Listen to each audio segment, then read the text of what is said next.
I am back with another visual novel. Let's see, I've played...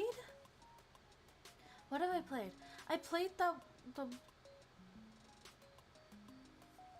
Which one was the one that had that girl named Kat? Shit, what the fuck was that one called? Wait, which one was that one called? It was called... Fuck. Which one was that one called? Do I scroll down? Fuck, where is it? Where is it? You can type for me. Where is it? Wait, when did I play that game? Oh! Find Love or Die Trying. I played that. I've also played the Tome Boyfriend one. I went through all of that one. I also played... excuse me. Excuse me. I don't know what other dating simulator game I've played. I call them dating simulators because in a way, if you end up like getting together with this person, you know, it counts as it. But anyways, hello, how are you guys doing? How are you guys doing? Hi. How are you guys doing? Today is the day I learn how to find love or die trying or something like that. Yeah! The one with, and then like, that was a crazy ride. I remember speedrunning it because I was so tight on my schedule on being late to pick up my siblings. I had to rush everything and then ended up pushing it back. And then just, oh, that was a really messy schedule week. I'm very disappointed in myself. If I can't finish something, I'll just finish it another time. There's nothing wrong with it. Scheduling is hard. I have my fan on. I don't know if you guys can hear it, but I have it on because it's hot. I'm trying not to roast alive in here, you know?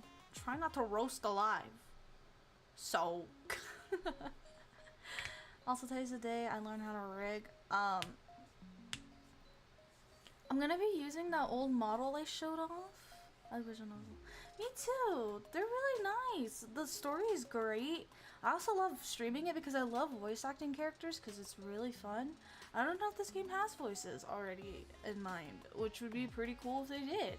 Because then I could sit back and enjoy like the epic voice actors in the visual novel. I don't know if there is or not, but it gave me an option for voice and I was like, is there voice acting in this? And I don't know. I don't know. Yeah, I found this game on itch.io because when I can't find anything on Steam, I switch to itch.io and just hope that I find something and pray. But oh, now that you mention that. What did I mention? I think there's a small delay between. This made me not notice. Oh, my fan? Oh, God. Yeah, there's gonna be a small delay. I think my internet is kinda low. So I'm so sorry about the delay. I'm gonna read chat. I'm reading chat. Don't worry. I'm reading it. It's just... I'm replying a lot later. Okay, I'm just... Don't feel sad, okay? I'm replying. And if I choose not to reply, I'm choosing not to reply.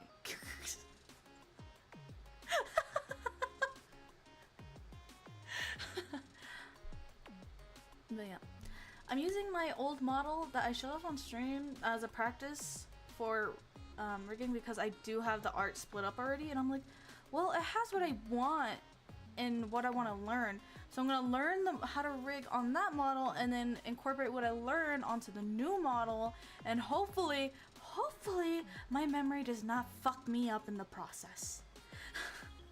I am hoping it does not fuck me up in the process.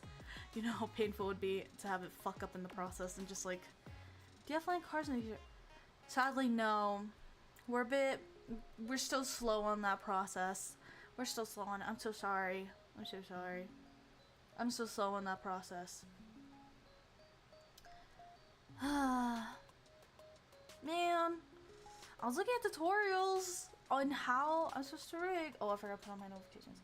Looking at tutorials, and I'm gonna be honest with you guys, I had no idea what was happening in those tutorials. I was like, What?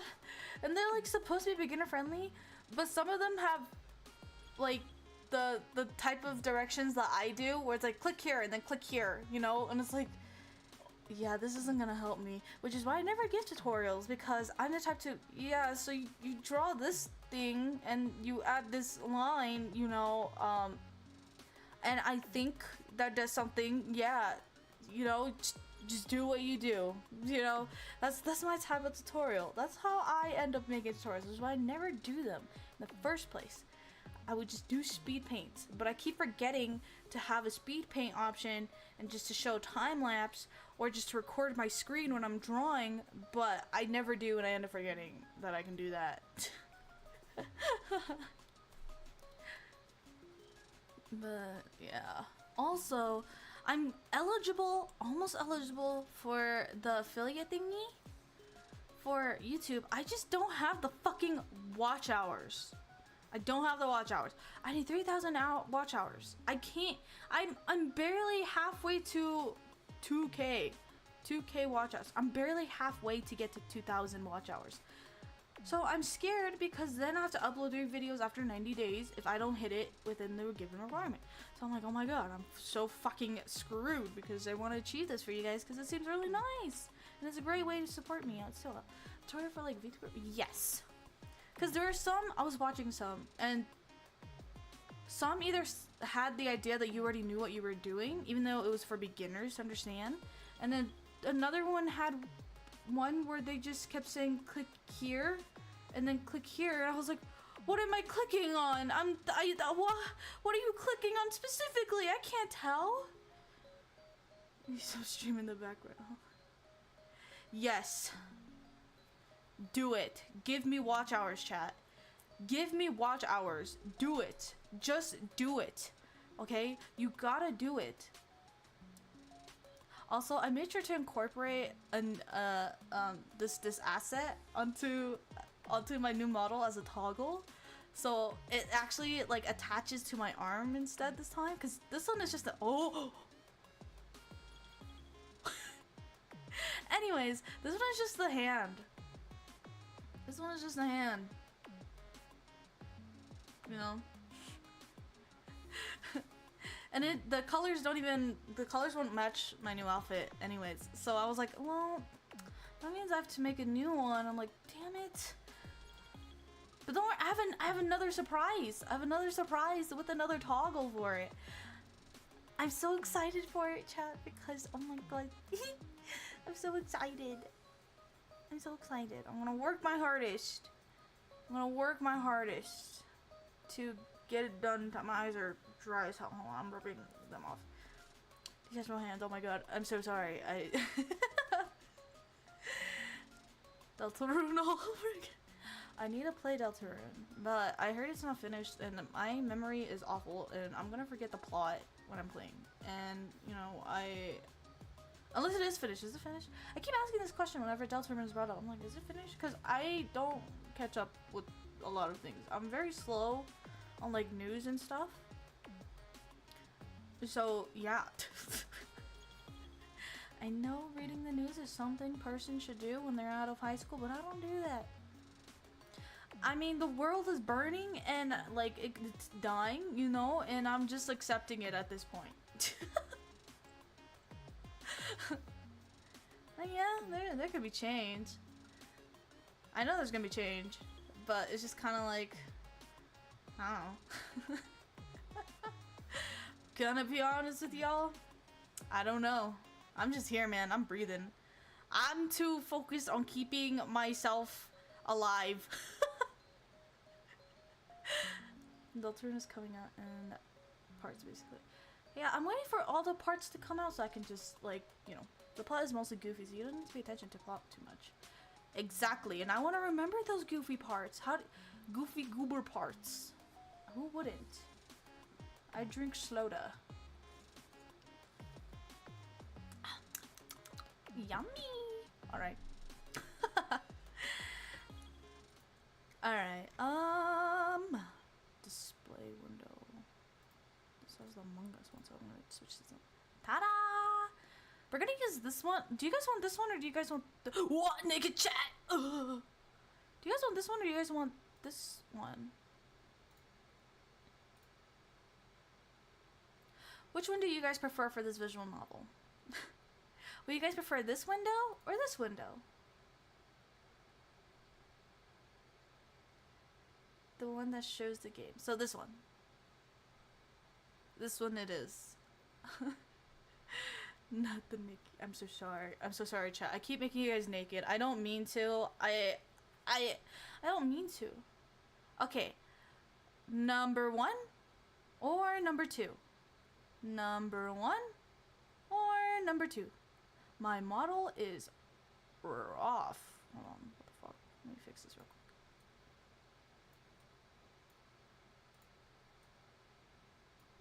Alright. Number 1 or number 2?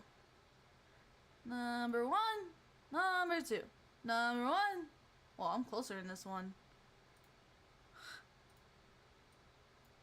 2? Okay. Because it is more for your guys' eyes. 1? Well, number 2 so people can see chat if they want. Oh, so this one. Because, like, the text might be more readable. Wait. So, okay. So you guys want this one? This one?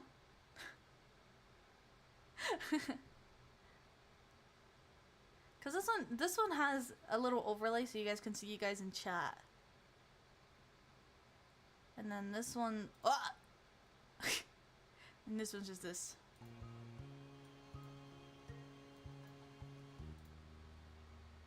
Oh, you guys hear the background music? How's the game sound? Maybe ask again when we end the game. I mean, this is the game though. Oh yeah, hold on, I should start it up. Okay. New file. Wow. Welcome to our life beginning always. Skip autosave. Here are some various ways you can customize and interact with the game. This tutorial is an overview of how certain features work. Mouse head is in the way. This one? What? Are you saying my head is big? Because it is. Not gonna lie, I think this one would fit more, huh? So I don't block off too much of the game. Huh. I mean, I could just make myself smaller, huh? Also, how's the background music? Is it too quiet? Too loud? Too small?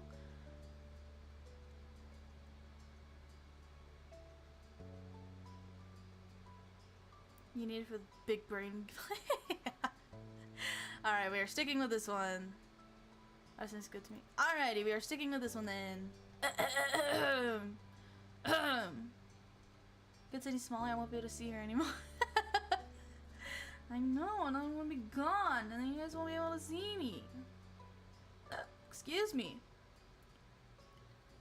Excuse me again. Anyways, you can read the full tutorial from the main menu to learn about everything in detail. To start off, the game is divided into 4 time periods called steps. Step 1, childhood. Step 2, adolescence. Step 3, young adulthood. And Step 4, adulthood. Oh my god, I'm gonna be an adult in this. Our life is further divided into sets of vignettes. Vignettes? Vignettes? Is that how you say it? You know, I never really understood how to say this. Vignettes, right? That take place during specific periods of time. Those are called moments. Moments can be played in any order or skipped entirely. You move on to the next step whenever you want by selecting the summer's ending.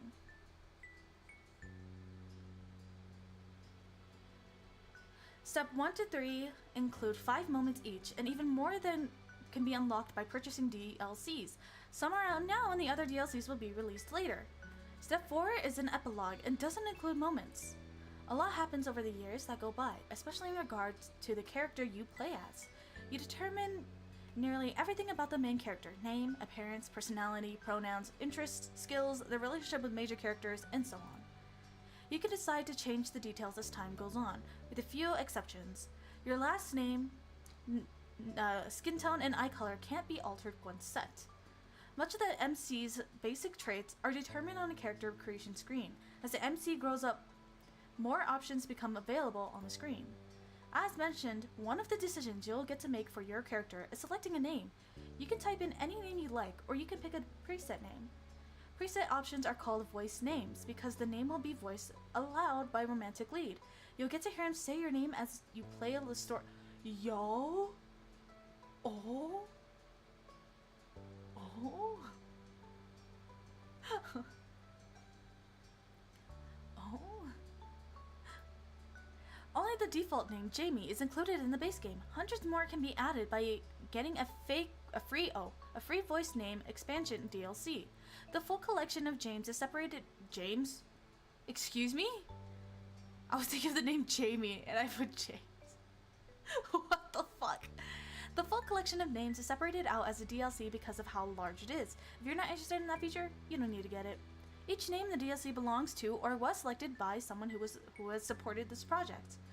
On the character creation screen, there's a cute doll you can decorate to get an idea of what your MC looks like with different traits put together.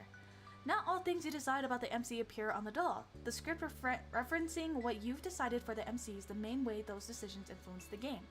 Our life has a first-person perspective, so your character doesn't appear next to the other character sprites. You only see the MC as a decorative doll and in a special cut-in CG images. The cut-in CGs only appear if certain choices are made. It's possible not to see any during the playthrough. There's also a second type of special MC-based screen, the interest/comfort screen. Unless you get DLCs, the game has one love interest. Cove? Oh, this is hard. Cove Holden. Cove Holden. I think it's Cove, huh? He grows up with the MC, and the interest/comfort screen is crucial for determining how that plays out. Interest level sets how much you like him. There are 4 levels: disinterest, fond, crush, love.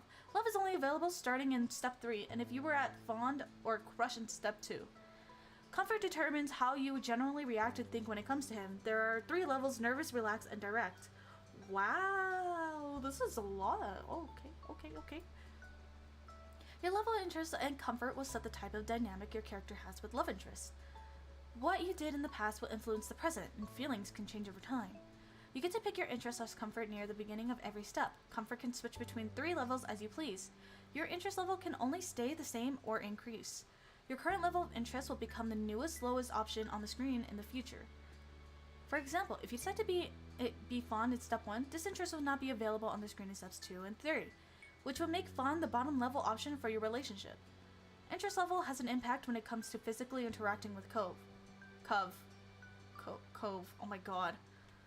My brain. While growing up, things are rather simple. If you get along with one another and have a close relationship, you can choose to touch him,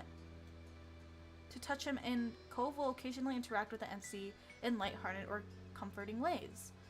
But starting in step 3, touching can become more romantic or suggestive if you're at a crush or love. To make things go nicely with that, there will be an extra choice to determine initiative level and a bonus mini tutorial that goes along with that choice and explain the feature in more detail. Basically, even if you decide you like Cove, the game won't force you to act on those feelings. You can always choose not to get together with him, choose not to accept or give romantic gestures, etc. If you do decide to date Cove, though, you can break up with him later. Oh, you can't? Oh, okay. Interest/comfort gets the basics down, but it's choices that appear throughout the normal game events that decide what actually really happens between the MC and Cove.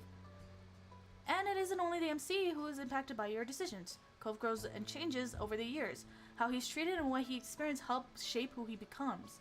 In step 2 and 3, Cove's personality, appearance, and interests will vary based on what happened in the previous step. Yo, can we break him? Why? It's something of a mystery exactly how your decisions end up changing him.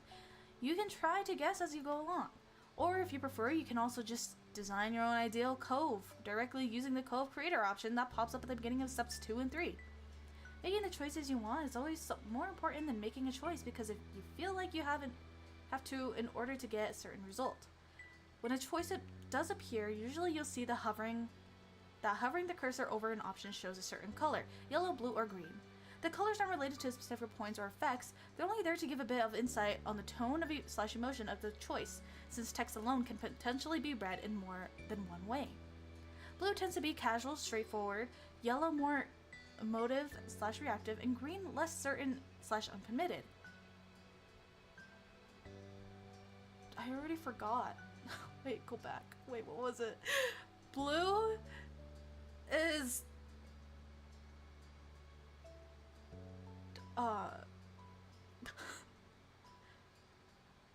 yellow is more emotional. Blue is more straightforward. And green is more.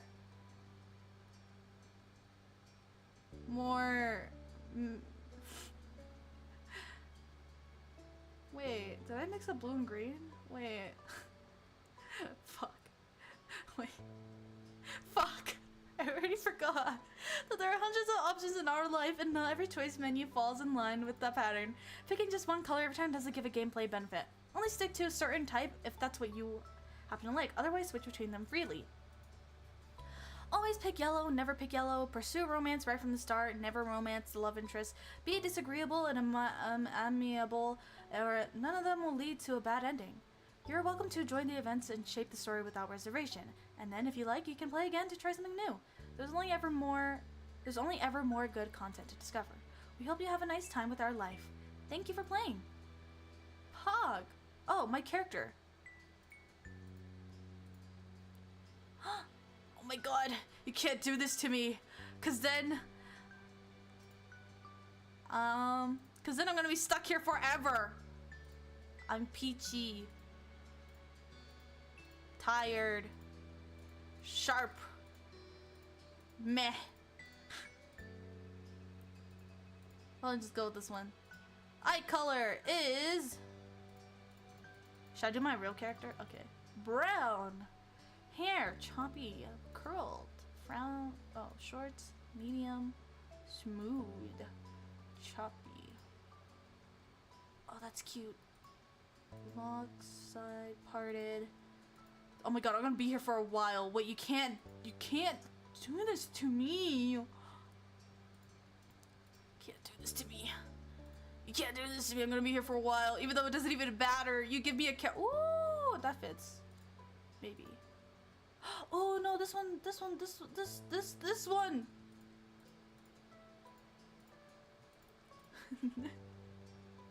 Wait, is there more?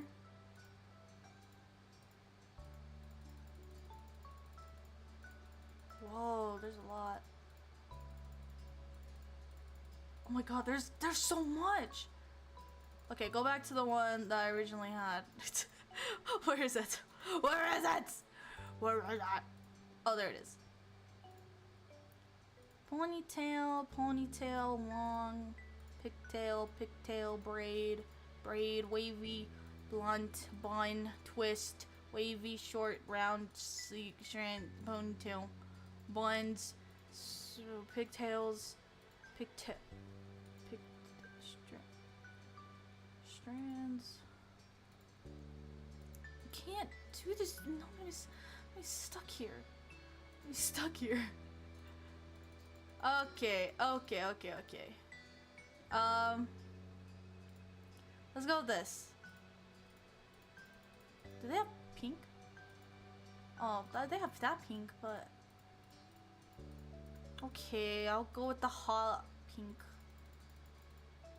Oh shit, I just passed it. Should I go yellow? Pink. Alrighty. I am she. My name is Milan. Last name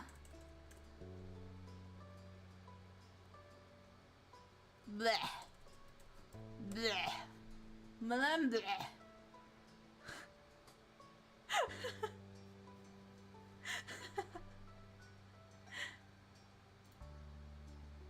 Oh, wait, birthmarks.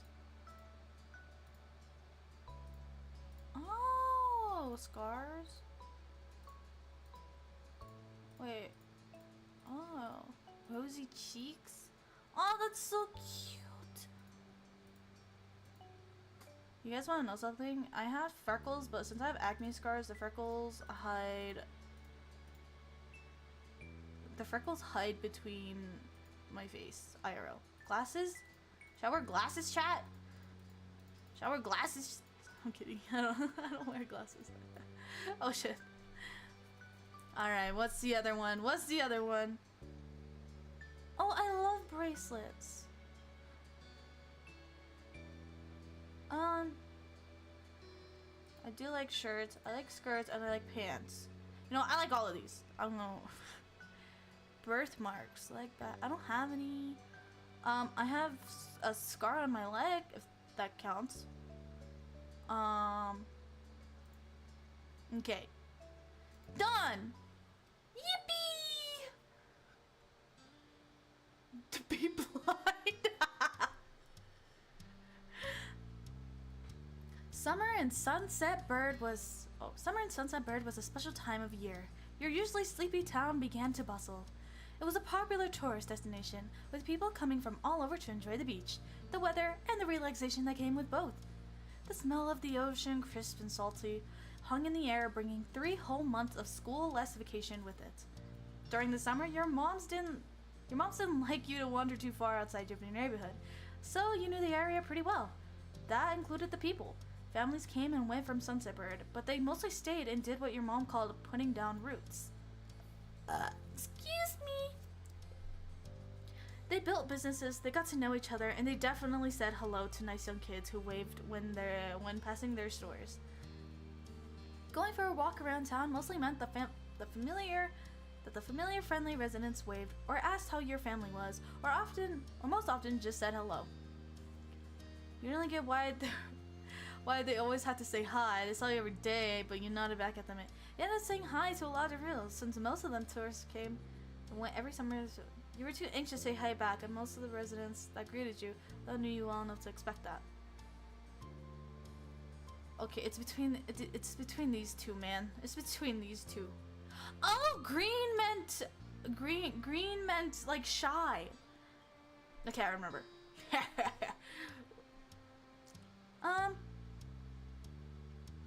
When random people say hi to me in real life, do I say hi back? I do, but I also... Yeah, I'm just kidding. You enjoyed learning all about where they were visiting from and hope to visit those places one day too. But today, there was a man sitting on the curb outside of your house. He was sitting with his head in his hands, his whole body slumped over, and you wondered if he was even a real person, or a statue that had magically sprung from the ground overnight. Whoever or whatever he was, you had never seen him before. One thing about knowing everyone in Sunset Bird was that people who you didn't recognize really, really stood out. It was rare for tourists to venture into the residential district, as your mom called it. So for you, not knowing who a total stranger was set off a lot of red flags. Your mom's had a talk with you and your big sister, Lizzie, about this kind of situation. Wait, do I have 2 moms? Wait, do I have 2? That's fucking awesome! Nice! Representation, punk!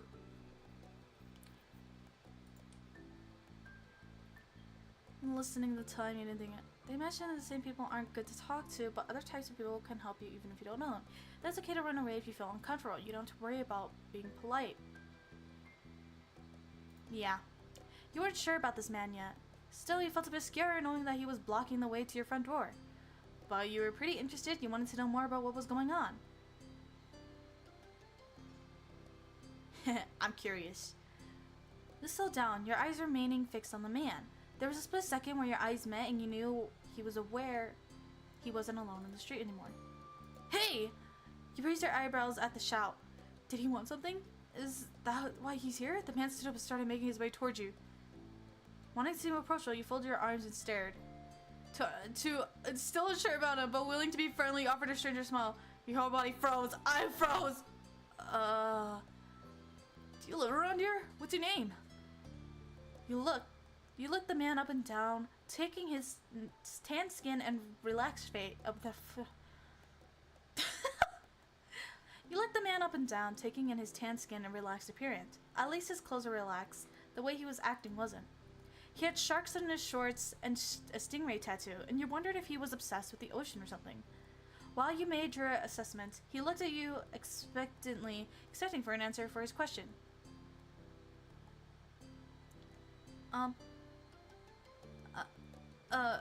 Yeah, I live here.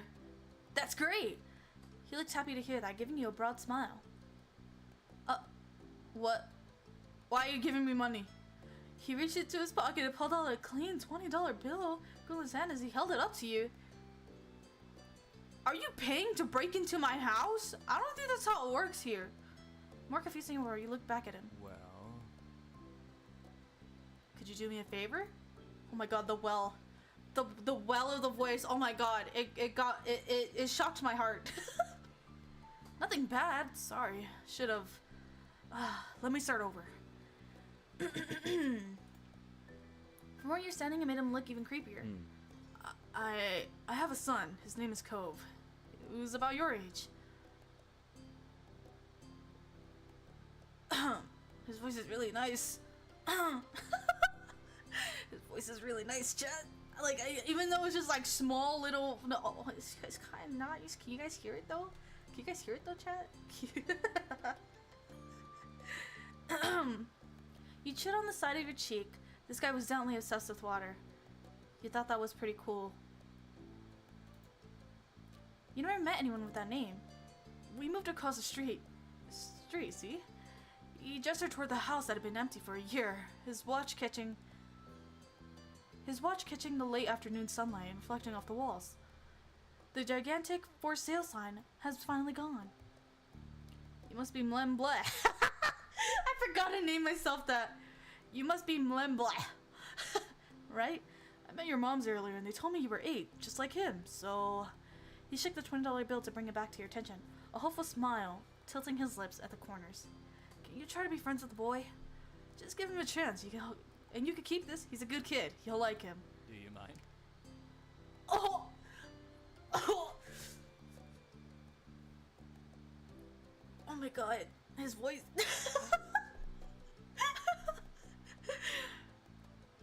But you've got to keep it a secret too, okay? It wouldn't be friendly to say his dad sent you.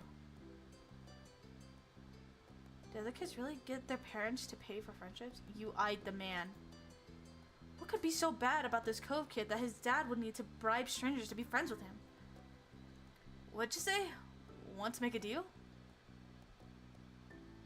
I don't want the money. No, thank you. Sorry. Thank you for the subscribe. I appreciate it. Welcome to the beautiful army. He deflated enough to notice, but not completely. Are you sure? Oh! Sorry. Are you sure? Won't be so bad. Even if it's just for the summer, that'd be enough. That only made this sound more strange to you. Why does it lasting for the summer matter? When it was clear in his initial strategy wasn't going to fly, he tucked the bill into his pocket and changed the request. I get it. You don't have to. Would you be comfortable with he and I coming by for a normal visit? No money involved. Yeah, I want to meet him. I don't want to get paid to meet your kid. I'm okay with, you know, I guess in this, I'm a kid too, you know, like, there's nothing wrong with it. His smile got bigger. His eyes crinkled at the sides. I'll bring it by tomorrow. I wanted to meet and greet with the neighbors today, but... Oh!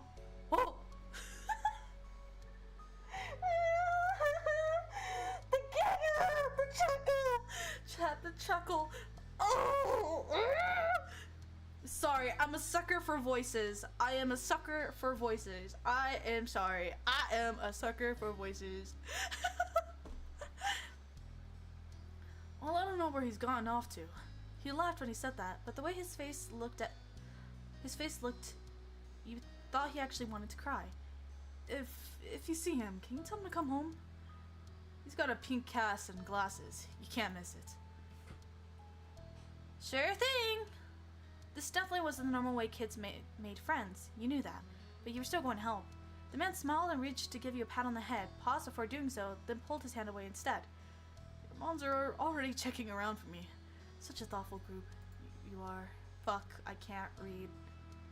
Now I better go back too. I can't put everyone else to work while I keep sitting here. I might come back and that's not what's important. I have to go. Thanks again, Mlem. So much. You're welcome. You jogged off down the street without another word. You decided to check the hills behind your house. I'm off to find my friend, my wonderful new friend. His name is Cove. And I don't know. The chirping of crickets in the tall grass greeted you, quiet and familiar. From the top of the hill, you could see the ocean. As you walked, you listened to the crash of the waves on the shore and the seagulls squawking as they settled down for the night. You love to hear stories about the sea, about the merfolk and the sea serpent. So fucking true. You always love this one so much. You didn't enjoy the fuck yeah! The mermaids! Fucking mermaids! Sometimes you could also convince yourself you had seen the flash of a shiny mermaid's tail in the distance. You took a deep breath. Wanted to try and relax, and couldn't. You weren't sure what, but something told you that you weren't alone, so you glanced around. Aww! There was a boy standing at the top of one of the hills, almost completely hidden within long grass and white flowers surrounding him. His head was buried in his knees, staring ahead by himself. For whatever reason, probably just that he wasn't paying attention, he hadn't noticed you yet. You watched him a minute longer, feeling a little bit like you'd found a deer in the wild, though the deer didn't have sad frowns. But this new boy did. You wonder what could have upset him. After a few more seconds, you took a step forward, then another, and then he glanced your way.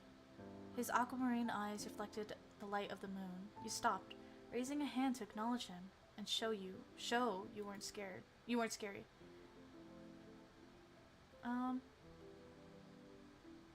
Obviously he's not lost. He seems like he's reminiscing. I'm gonna say hi. At the start, he jumped to his feet, his hands balling into fists at his sides. Oh no, he's crying! Don't cry! I wanna be friends! He didn't say anything, just stared at you in a strange way. He'd been crying. There were traces of tears on his cheeks and his knees, soaking the hem of his shorts, and his eyes were still shining with a few more. You obviously caught him off guard. His pink hat seemed to glow in the twilight, though when he caught you staring at it, he had his arm behind his back. Something the man earlier had stuck out to you. Cove? Eyes widened, he studied you. How did you know that?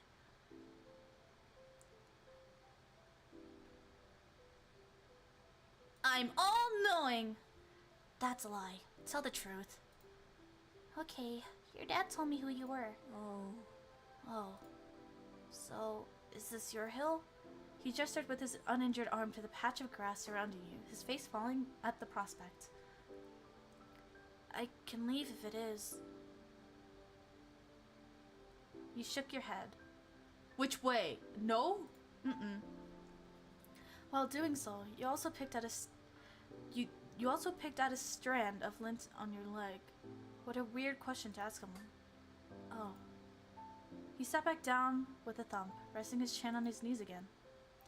Curious about the strange new boy with the odd dad, you sat on the patch of grass next to him.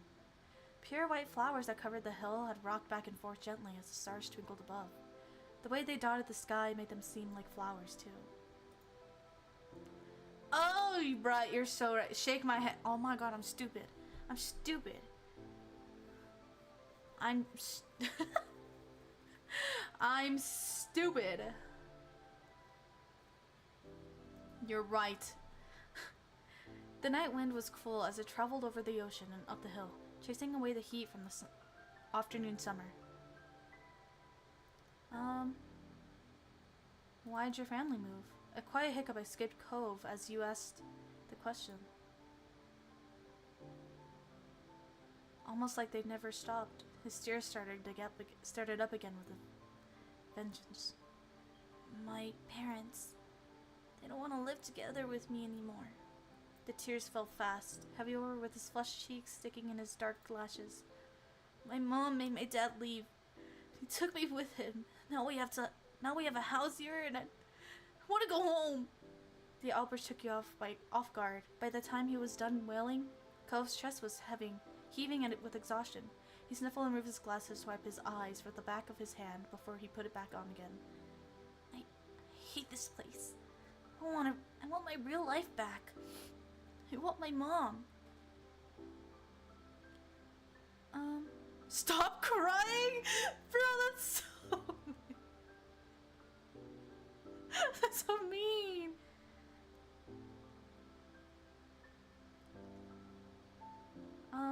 I'm sorry. He slipped his hands underneath his glasses and pressed his fingers against his eyelids. Cove wound himself up again for another long crying fit. He felt bad for him, being forced to come here with no choice. You couldn't imagine what it would feel like to live with only one of your moms. It must be pretty hard. But from way off in the distance, you heard your parents. Mom! Cove? Kids, where did you go? Cove looked at you, tears still clinging to his cheeks. Don't tell them we're here! I want to go home. I want to go back to the house. I want to go home.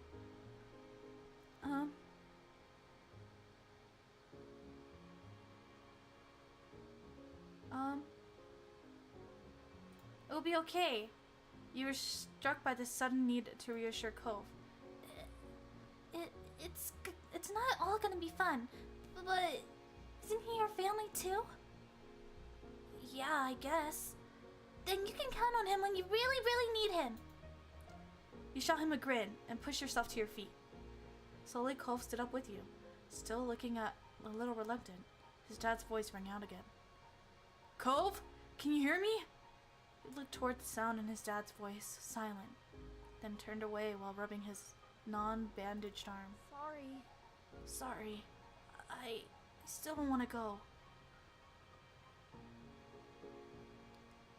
I will wait silently with you because sometimes you just gotta recollect yourself after crying. And that's okay. Yeah, I get it. You do? Before you could answer, you heard Cove's dad even closer than before. There you are, bud! The trio of parents appeared over the curve of the hill. Instantly, all their eyes landed on you and they rushed over. Wow, I have such pretty moms! They're so pretty! Wow! The artist did great! The artist, oh my gosh, it was beautiful. Both your moms are at your side in a split second, faces filled with worry. Mom, you're here after all. We had been at the park to check for Cove and then heard what happened earlier when you met the new neighbor. Thought you might have gone off further away. No, we were just sitting in there. Why is everyone acting like this is such a big thing? Cove didn't want to go home yet. No, we were just sitting in the grass. Thank God you're both fine. Were you two having fun out there? He looked over at Cove, who was wiggling against his dad's tight tight Ugg. She's going after the moms. What? These are my own mothers! I'm not gonna go against my own mother. That's disgusting! Other parents is gay. That's disgusting. These are my own parents. They're really pretty though. Sorry, chat. You guys can't have my moms. These are my moms. You can't have them though. But I'm gonna have your guys' mom, chat. But you can't have my moms. They're too pretty for you.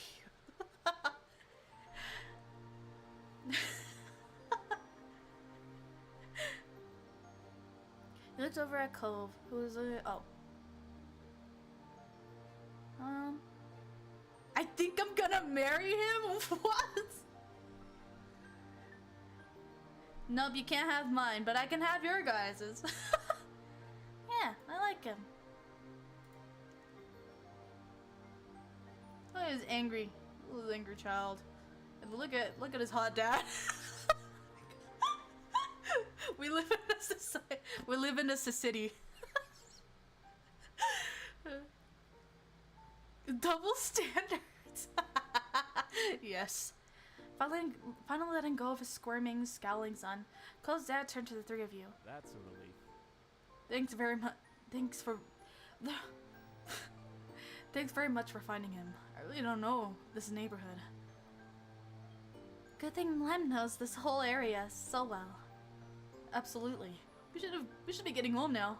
It's been a long day for us all. Say goodbye, Cove. Bye. He said bye. Goodbye, friend. The two of them walked off into the darkness, heading toward the neighborhood. You watched Cove's bright pink arm cast until it disappeared.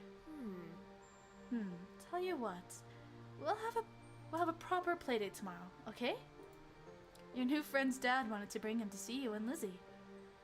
How does that sound? Sounds like words? Dude! I could be a total asshole or not. Can I show my stuff? You nodded, ducking your head down.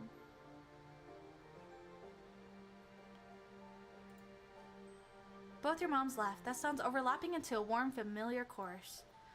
Mommy put her arm around your shoulder and led you towards the path. Satisfied and more than a little ready to get to bed after your long, exciting day, you followed them home. Choose your feelings for Cove. This is how you feel towards Cove in the next steps. Change in later steps.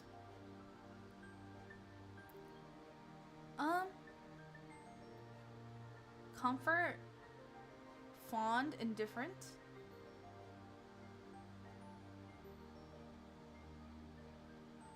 I would say fond. I would say fond. And relaxed. Ready?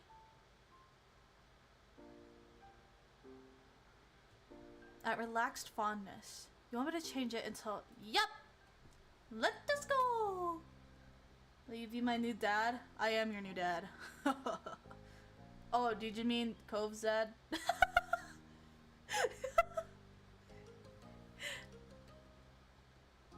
Your sister Lizzie had run out earlier to go play, but you stayed put. Today, just like your moms had promised, Cove was coming over to hang out. They're so pretty. The art is so nice. Excited to see excited to see your new friend again, Mom? Yeah, I am. How sweet. I'm so happy he moved in. Okay. With that said, are you done with your breakfast? Those tired, so you nodded. Yep. Good job. You should be here soon. Cleanup began, and then on cue there was a knock. Can I stay up late to play the Game Boy? I guess, but be sure to put it down before 1 a.m. It was hesitant, like the person was sure they were in the right place. Still loud though. We need to get a more obvious doorbell. I know. Lem, could you go get that? Wiggling out of your chair without really pushing it back, you made your way to the door. Hey, Bliff! Hey, Bliff family! Thanks for having us. Mr. Holden, as your moms have called him, and his son were here. Cove looked different in the bright lighting of your living room, and when he wasn't crying. With his dad standing in front of him, and Mom and Mommy behind you, you and Cove looked at each other. Pleased to see your new friend again, you smiled at Cove. He smiled back with some hesitation. Yippee! Is it weird to say, with the way he's dressed, it kind of looks like SpongeBob, but with the Squidward color. I'm getting the SpongeBob vibes. He smiled back with some hesitation. Oh. You twisted the crystal bead on your bracelet on your... you twisted the threaded bracelet on your... Twisted the crystal bead. Twisted the flower bead. Oh! This is the pen... Oh! Okay, which one? I have a crystal one, so I'm gonna do crystal. He does kind of look like SpongeBob, pastel SpongeBob, yeah. Let's go play in my room. Okay. Take care. Let us know if you need anything, you two. Have fun, kids. See you. See you later, son. Play nice. Wow, I draw. Nice. You led me to your room, putting out your chest. Oh, puffing out your chest a little bit at the sight of your treasures.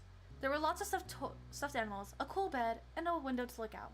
It was a great room. You hadn't had anyone to show it to in a while, but you were really proud of it. He leaned in a little closer to one of your drawings on the wall. I like this. I drew that! Cool. You smiled at him. You were proud of a particular piece of art, and you were glad he noticed it. He turned to look around the room a little more, studying the books on your desk and the pictures on the walls. You started to feel a bit nervous. You felt the atmosphere was kind of awkward. You were glad for the company. You hoped he liked your room. Do you like my room? You put a lot of effort into making your room as nice as it was. You hoped he hadn't say anything bad about it. Though his eyes landed on a tiny box of beach things he collected, tucked away by your door. He took steps towards it before hesitating, pointing at it instead. What's that? A hoard of stuff I found on the beach. Oh. Do you have any driftwood in there? Dragging the box in the middle of the room, you and Cole flopped down next to it. I think so. Yeah, see? You gestured to the piece at the bottom, still covered with specks of sand. Neat. This is a good collection. You guys sensed from his tone, his voice, that he wasn't just saying it to be nice or to be like Shiloh. He actually meant it. Oh, right. I almost forgot. Shiloh's gonna be here today. Shiloh? Lizzie's friend, or like her #1 fan, I guess. Do I have to see him? It should be okay. I mean, he's Lizzie's friend, not mine. But you know, come on, check out my shell some more. I found this one under a big piece of seaweed that had washed ashore, and you pulled out seashells after seashell, explaining where you'd gotten each one and holding them up against the light. There were big ones, small ones, pink, purple, and orange. Most of them you washed off in the bathroom sink when you brought them home, cleaning off the sand. Fascinated, you'd even learn some of their scientific names. The collection was so huge and varied that you had lots of funny stories to tell for all of them. Words faltered a little bit, but you kept going as best as you could. This is true. You're really proud of your self collection. It made you happy that Cove was interested in it too. Apparently fascinated either by the stories or by shells themselves, Cove listened, and with what he looked like the full force of his attention. It was a new experience to be the center of such a dedicated focus, but Cove hadn't been mean to you, so you didn't mind. You smiled at him every now and then while showing him your collection. Kids, come down to the living room! You could tell the idea was making him unhappy. But Mom wasn't giving you much of a chance to hang around. Cove hadn't been like this meeting you. You guess it was because he thinks he found each other by accident, not that a parent made it happen. Mr. Holden must be right that telling Cove his dad was part of that would be a bad idea. I can't read. I wonder what's in the present, in the background. It is more plushies! Woo! Before you knew it, you'd both have been escorted downstairs and deposited in the living room ready for Shiloh's visit. The both of these sat by the two of you sat side by side on the floor of your home's entryway. I brought the box of shells. I want to keep looking at them. Awesome! Bust it open! We could keep looking while we wait for Shiloh. Cove reached in and pulled out a big orange shell. Oh, like he hadn't spoken aloud yet. He turned to you and held it up, his eyes shining. I think this one is the best of them. I like a different one best. I can show it to you. You can take it! Cove looked at you in surprise and his eyes going wide. Really? Sure. You like it a lot, right? But I don't want to take it from you. It's okay. You got the impression he was hesitant to accept something because he didn't know you very well. You insisted. No, it's okay for you. You pushed the shell against Cove's chest, willing him to receive the present. But Cove firmly shook his head and kept his arms tightly in his sides. It was a battle you couldn't win. At least, not today. Cove was your neighbor now. Maybe you could give it to him another time. The two of you are still sitting on the floor looking through your collection of beach findings when the doorbell finally rang. Cove jumped, startled by the sound. Since the person hadn't knocked, you figured it was probably Shiloh. He knew where to look for that. Lizzie's friend? You nodded, but that didn't seem to make Cove feel any better. It was already obvious that Cove didn't hide his feelings well. You could tell what he was thinking right away. This isn't a good idea. He'll be alright. He's here. We can't tell him to leave. He's at our only door, and if you go upstairs, he'll find you. Cove glanced around the room, his eyes wide, and finally paused with his gaze locked on the back of the house. I can go out the window. He was already walking towards it. What? This kid! Hydrate redeem? Joke's on you, I'm gonna hydrate with Sloda. Ah! Oh wait, I forgot to Google. Ah! Scrambling to think of something to say, he stepped forward, then paused. Do you want to break your other arm? Shell is the very least scared person line. I'll come with you. Shloda spits on viewers.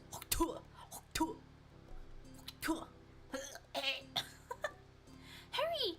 They'll see where we're going. He glanced back at you, then nodded. The two of you made your way to the window together. It wasn't much of a distance to clamber out, but by the time you landed gently in the bushes, you looked to see that the Cove was already taking off away from the house. He was not that fast, but neither were you. At that speed, you weren't sure if you could go fast enough to reach him. He was fast, so you knew you could outrun him if you had to. He was not that fast. You knew you could outrun him if you had to.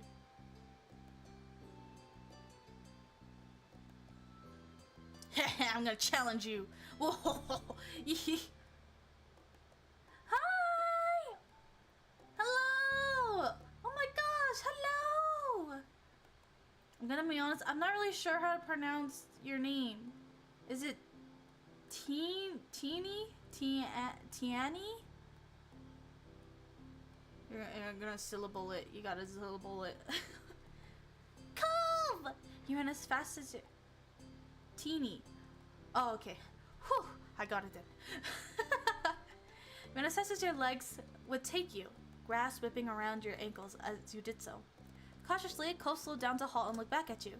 Where are you going? I don't know, somewhere else. I just don't want to see...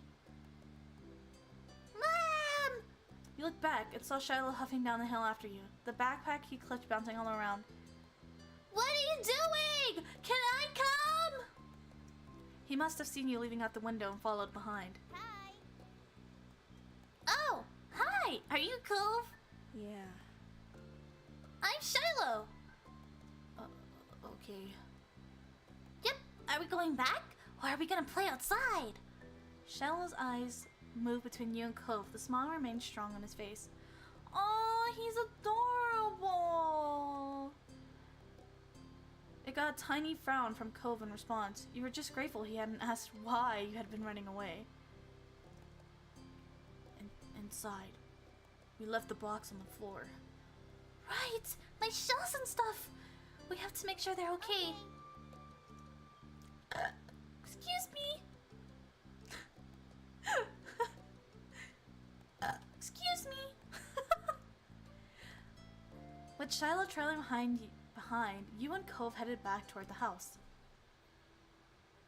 The plan for the afternoon, at least as far as you were concerned, was to sit and look at the beach things some more. You weren't really in the mood to do much of anything else, especially if Cove was having fun. Hey, check out this scallop shell I found. Cool, right? It's a pretty color, kind of like my cast. The beautiful glittering pink did look a little bit like the wrap around his arm. Pink is a nice color. Okay. Oh? Is it your favorite? Not really. What is? Maybe green or blue. Might be yellow. Oh, those are all cool. I guess. Not sure how to deal with awkward silence. No, you agree. I like those colors too. Awesome. Both of them smiled. Like usual, it didn't take long for Shiloh to get fidgety. Lizzie was Lizzie was his favorite. Without her around, Shiloh didn't seem to know what to do with himself. And Cove wasn't like your sister. He wasn't that much like you, either. Is Lizzie coming back? Don't know. Aw. Where'd she go? I think she's at the beach, probably. Is she playing at her park? Cove's eyes lit up at the mention of the park, and he looked towards you. There's a park? Yep, but it's old. Can you show me? I want to go. He started getting up before he had even answered, and Shiloh jumps up beside him in excitement. Really? You did too, right, Mom? The park is fun. The park is pretty great. Yeah, it's right at the beach, so there's lots of fun stuff to do and lots of sand. It has a jungle gym and a bunch of swings. That sounds like it could be fun. I mean, cool. Or whatever. So are we going to find Lizzie? I don't know. I never really wanted to see her. Just want to check the park out. As if without any direction, Shiloh finally turned to you. Okay. He perked up. Both boys wanted to go. It was only fair. After getting permission from your moms, the three of you were ready to head out. It was a short walk to the park. Lizzie had convinced your mom that it was so short, she should always be allowed to walk there by herself. When you found her, she was hanging on the jungle gym, swinging back and forth. Hey, Lizzie! Her face lit up when she saw you, her big brown eyes going wide. Mom! Shiloh! Hi! She dropped to the ground and landed with a soft thud in the sand. In a split second, Shiloh had abandoned you two and scrambled over to the sand by her. You were used to being left down when it was just the three of you, but now Cove was here. You wondered if he would leave too. Oh my god, her sister has a sassy look. Who's that? Okay, well now I'm gonna give her a bit of sassiness. It's Cove. He's new. Hi. I remember. Hi, Cove. Welcome to my park. Nobody ever comes to play here, so this is where we get together. She gestured widely with her arms, as if to present the area to the newcomer. While Lizzie continued talking, you took the chance to kick off your shoes and wiggle your toes to the warm sand. Nice, huh? This neighborhood, I'm the one who comes up with the ideas. You are? Uh-huh. Yeah, I am. Who else could handle the job? Lizzie. Oh. Yeah, so I'd be like, is Lizzie our oldest? Lizzie's the oldest. By a lot! My mom said you're Lem's age. Yeah. Thought so. I'm still the only one in this group with double digits. What about the other kids? Other kids? There aren't any. We're the only kids here, and Shiloh is visiting from another place. Not even tourists really bring their kids here. This is the land of ancients. Be careful that the oldies don't try to steal your youth. Oh. Cole's eyebrows look like Squidward's arms when he dances in that one episode. I like the eyebrows though. For a second, it looked like he might cry again. But something nice shifted and he looked back at Lizzie. What kind of old people? Like moms and dads or grandparents? Grandparents who don't have kids. They hate kids. Why? We haven't done anything. Only some of them. Stop saying stuff like that. You're gonna upset him. Yeah, they're really bad. Only some of them don't like kids. You interjected quickly, hoping Lizzie wouldn't take things too far. Cove sniffled, his forehead creasing with worry. Lizzie was staring Cove down, but Cove wasn't even looking at her anymore. He didn't seem to care that she was there. He went into his own head. Shiloh was the next one to speak, completely unaware of the situation. I met Lizzie and Lem in school. You'll see tons of kids there when summer is over. I don't want to go to his school. I don't want the summer to end. Shiloh looked down to the dirt. He hasn't had much luck striking up conversations with Cove. I like summer vacation a lot too. All the building touching in the air suddenly vanished when Lizzie left. And Shiloh's discomfort at how weird she thought Cove was. As something else entirely you didn't really know, but she laughed, face scrunching up. Okay. Welcome to Sunset Bird Cove. Take a seat. I can't read. Put up your feet and get used to it. What? You offered him a small smile, and that, at least looked to reassure him some. For the rest of summer, Cove was always there.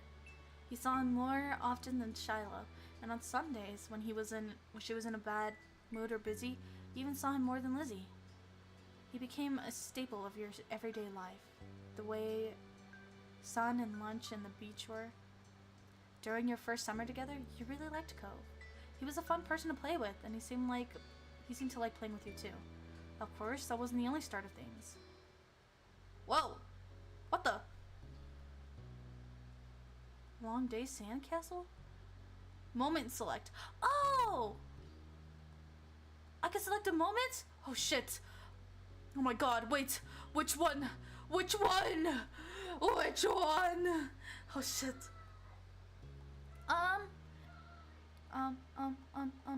Fireflies! Alright, tonight we're gonna go catch some fireflies. At this blunt declaration from your sister, you looked up from your macaroni and cheese dinner. Fireflies are a familiar sight over summer, coming out on warm nights to dance throughout the sky. Tonight was particularly balmy, so you knew there were bound to be a ton of them around.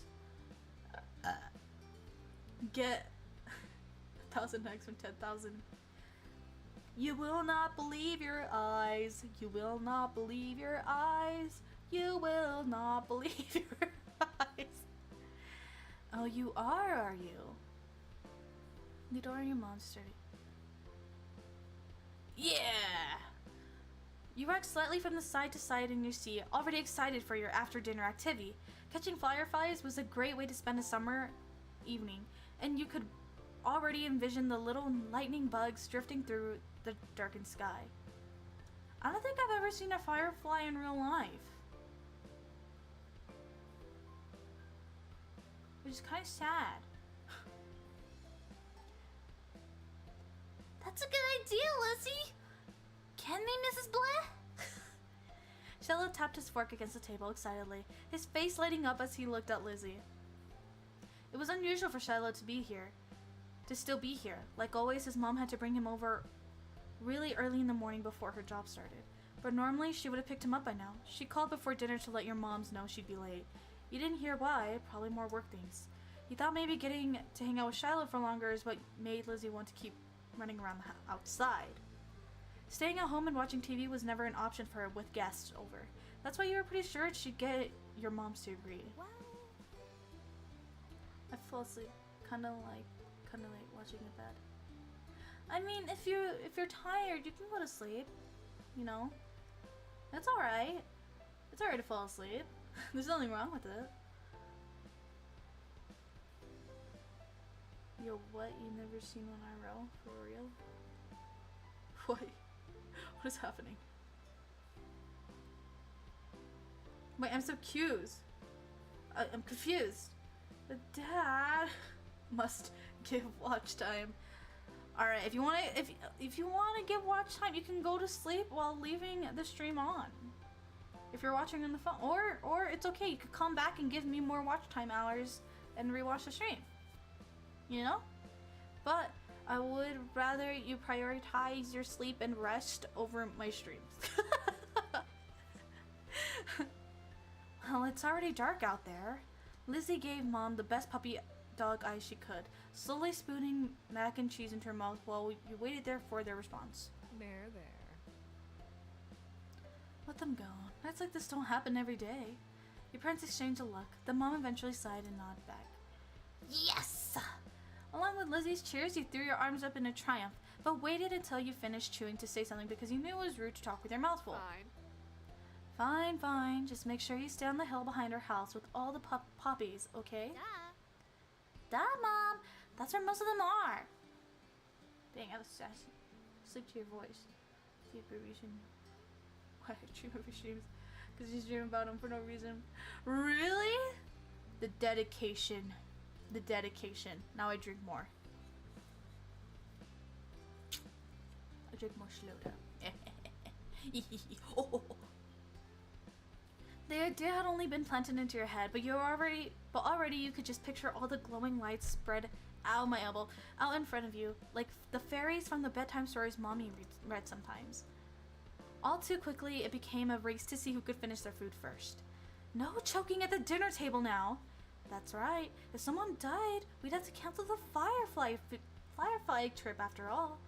Mom said it like a joke, but you knew that they were both telling you kids to slow down. Shiloh did immediately. When you glanced at Lizzie, you saw her still eating faster than she could. Elizabeth. Jeez. No one is gonna die. Jeez. Sheesh. Sheesh. A knock on the door interrupted Mom before she could no doubt scold your sister. I'll get it! Your big sister jumped out of her seat and ran over to the door, pulling it open without even looking out the window to see who it was. Huh? You shifted your seat to try and get a glimpse of the unexpected guest. Hi. Good evening, Cove. Your mommy had already walked to the door by the time you managed to see past Shiloh's flappy hat. Oh, Cove! Hi, you're here! Cove smiled at your enthusiastic greeting, and you hoped Mommy would ask him to stay. It didn't matter why he was there, it meant he could join you all in catching fireflies. Then, for a few seconds, Cove said nothing. He only stood there and looked up at your mommy with a face almost like he was considering turning around and leaving. My dad told me to drop this off because I guess he borrowed it from you. Cove took a familiar screwdriver from out of his side pockets. Large side pockets, eyes now dropped to the floor. I left ours back home when we moved. Great, thanks, bye. Thank you. Wow, that voice is really nice. Here, why don't you come inside for a bit? Lizzie crossed her arms and lifted her chin up.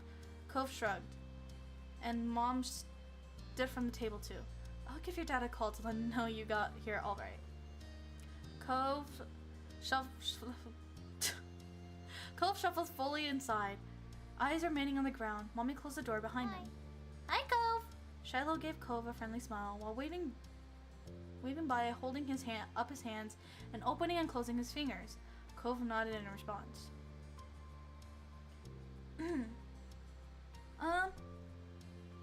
Cove, are you going to catch fireflies with us? You can come outside with us if you want to. I'm going to see this one! Yippee! You can see Lizzie eyeing you for mentioning the excursion to an outsider, but she'd get over it. You hoped Cove would say yes. That way you wouldn't be the odd one out with Lizzie and Shiloh anymore. Yeah. I can do that. I've never caught one before. It's too bad he didn't have a chance before now. The fireflies weren't out when he first moved in, and there must have not been anywhere he used to live. We can't go until after dinner. After she points this out, Lizzie walked back to the table and took her seat. There wasn't much left on her plate. Excuse me. Since this was very true, you decided to finish up your own stuff as well. Cove stepped closer and eyed what was on the menu for your family meals. Have you eaten yet? Yeah, my dad and I ate earlier. What did you have? Eggs. The clipped. One word's answer seemed to discourage Shiloh from asking any more questions. His eyes slowly wandered back to the last scraps of his food on his plate. Her phone call with Cove's dad must have ended because your mom came into the room. Okay. Cove, your dad said you can stay for a little if you like, but he's going to come to get you before it gets too much later. Sure. Fun. Oh, fun! This'll be so nice! As you polished off the meal, you hoped it would be too. I can't read. The three of you all finished eating shortly after, and Lizzie led the way outside. Remember, don't stray too far. It's fine, Mom. Shiloh trailed so closely after Lizzie, he was nearly stepping on her heels. Cove hesitated at the door. Coming? After a moment, he did. Bye. Bye, children. The two of you were a good 10 or 15 feet behind Lizzie and Shiloh by the time you walked outside. You pushed the door shut behind you, watching their figures getting further and further away. Hurry up! You're so slow, Lem. We don't have all night.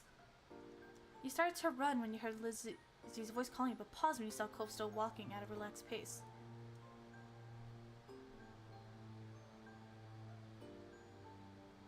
Should I tug him? Should I tug him along? I'm tugging you along. Let's go. You reached out for first for his arm, the corrected yourself and grabbed his other arm. He stumbled a bit after you pulled, but went along easily enough after he got off his balance.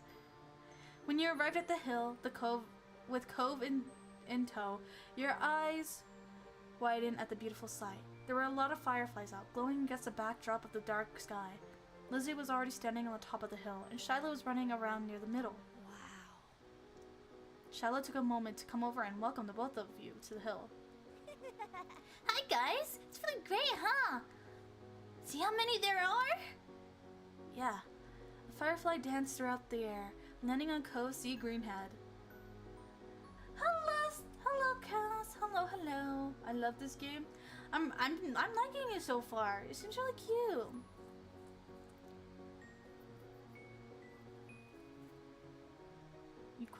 You and Shiloh couldn't help but giggle. Wait, what just happened? Uh-oh. I'm gonna do this one. Covering your mouth in your hand, the sound escaped you, and Cove looked at you in confusion. What? You gestured to his head, and he reached out, making a firefly dart away. Cove jumped, and then followed after the glow. Oh, look, Lizzie has one. That's amazing. Shiloh ran to the highest point of the hill, making sure not to lose his hat or the backpack along the way. You hummed as the group divided and conquered, shifting your gaze to the dozens of other fireflies sailing around. The game was on. You had 2 bandages on your hand, and you tried to be cautious of that. Wait, what? You had a bandage on your thumb and tried to be cautious of that. You had a bandage on your palm and tried to be cautious about that. Too bad. You were good at not getting cuts or scratches, so you weren't too worried about that. You see, in reality, I would say my thumb. Because that's like the most reasonable area I tend to actually get hurt. Spotting one close by, you approached it with assassin-like stealth, crouching down to make yourself seem like less of a threat. Slowly dragging one foot in front of the other, you crept towards it, arms outstretched. You know what I'm seeing? I'm seeing the Animal Crossing like slow walk with the net, and then whoosh. You close your hands around the little glowing orb, careful not to crush it. The firefly landed on your palm, almost docile, and you stared down at your prize in delight. Its tiny legs tickled your skin, and you giggled at the sensation. Cove kept up with his own target, but when he tried to grab it, his pink cast waved awkwardly through the air, foiling his efforts to clap his hands around the firefly. Ah! Cove watched it vanish into the air, with a dissatisfied expression on his face. I show him mine! Hey, wanna see the one I got? Cove gave one more look at the direction and lost his prize before coming closer and peering at the insect, still crawling across your palm. You held out your hand and he leaned closer, his eyes widening a tad bit behind his glasses. Cove remained hypnotized by the little bug as he inched his hand closer to yours. Immediately, he settled his fingers slightly over top of the ones you were holding open. It tingled. He stayed very still. You held your hand back. I stayed very still. The last thing you wanted to do was accidentally scare the shiny treasures off. Question was really asking how much of a klutz you are. Excuse me? I'm not that much of a klutz, to be exact.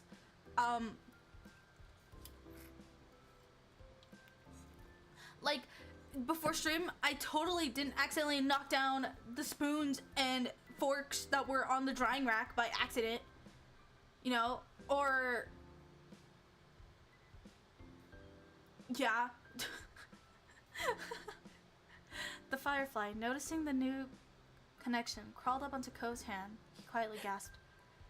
It worked! Yeah, you got one.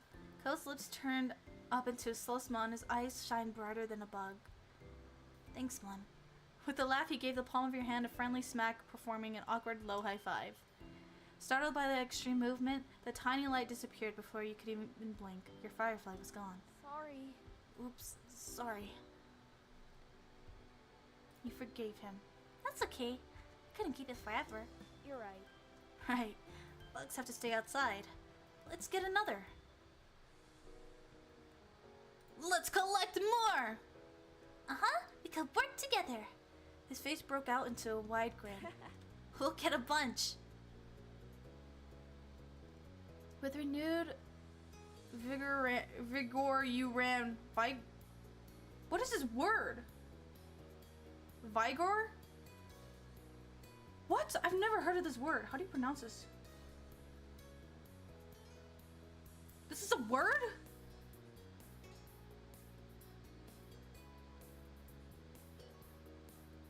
How do you pronounce this word?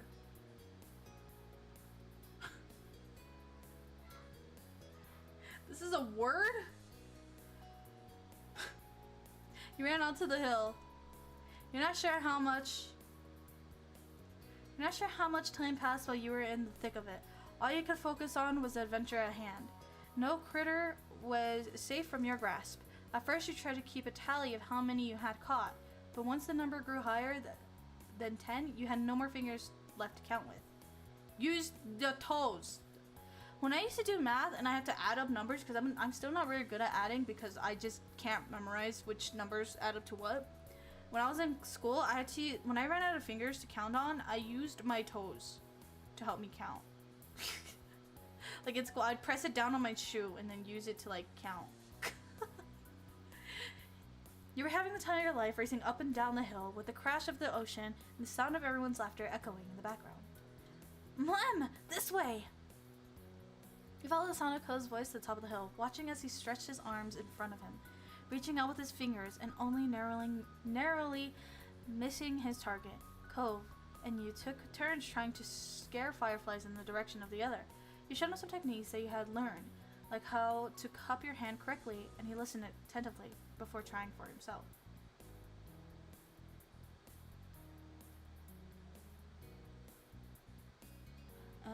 Okay. Oh! Yeah, I was like, I've never heard that word. It's because I don't fucking read. This is a bad thing. I should probably start reading, because there are words. I feel like I'm in elementary school when I didn't know how to read temperature. But the other kids knew how to read it. There were a few times when you almost ran into each other, giggling as you dove to the side at the last moment. Luckily, disaster was avoided each time. It was an overall huge success, with the both of you catching multiple fireflies each. Eventually, the fireflies began to thin out, and your energy started to lapse. You decided it was time to call off the hunt.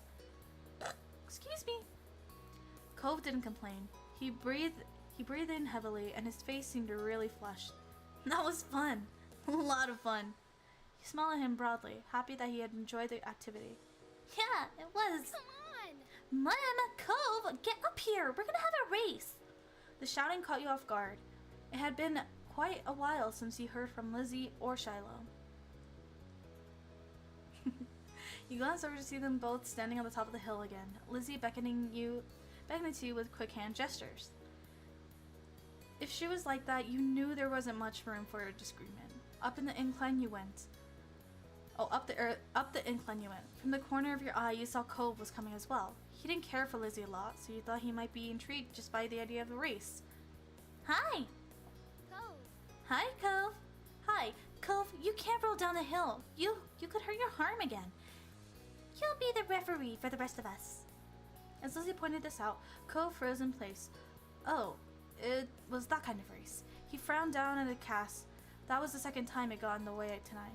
Aww. What? Yeah, you'll watch and see who gets to the bottom first.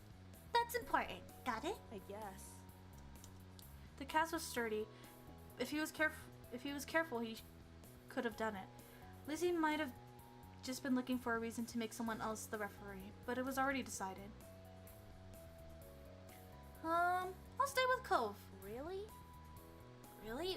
Why? You don't have to. It's okay. I want to watch. You moved beside him on the top of the hill, even though Lizzie eyed you and made a face. That's not how races work. We only need one referee. Shrugging your shoulders, you refused to budge, and Lizzie left out a huff before throwing her hands in the air. Fine. I'll be the winner, whether you join or not. Lizzie moved to lay down, and Shiloh did the same. Cove stood slightly to the side to get a better vantage point, and you stood next to him. Count down! Cove stood up a little straighter. It seemed like he was taking his newfound referee duty seriously. 3, 2, 1, go! Lizzie and Shiloh took off, letting gravity do the work and rolling at a high speed towards the bottom of the hill. You and Cole leaned forward to watch them go, eyes peeled for which of the two would reach the bottom first. They were both neck and neck until about halfway down the hill, Lizzie started to veer off to the side, giving Shiloh a huge advantage. This always happens. I remember doing this and we always rolled off to the side. It was really fun though. I just hate the itch after though. You start getting really itchy. Because the grass makes you itchy. She obviously hadn't noticed a thing, and as soon as Shiloh reached the bottom of the hill, he jumped up excitedly and threw his hands in the air. I won! Almost immediately, he fell back onto the grass, still dizzy from his roll down the hill. Lizzie stomped up out of the bush she had ended up in, spluttering angrily and brushing leaves off from the front of her dress. Not bad. You got lucky. Let's do it again and see who wins for real. Kids, it's time to come in. No! You snickered, feeling grateful you hadn't been a part of the mini debacle. You caught Cove's eyes and saw that he was doing the same. It had gotten late and was beginning to feel just a bit chilly as you made your way out of the hills, but the cold in the air hadn't dampened everyone's spirit.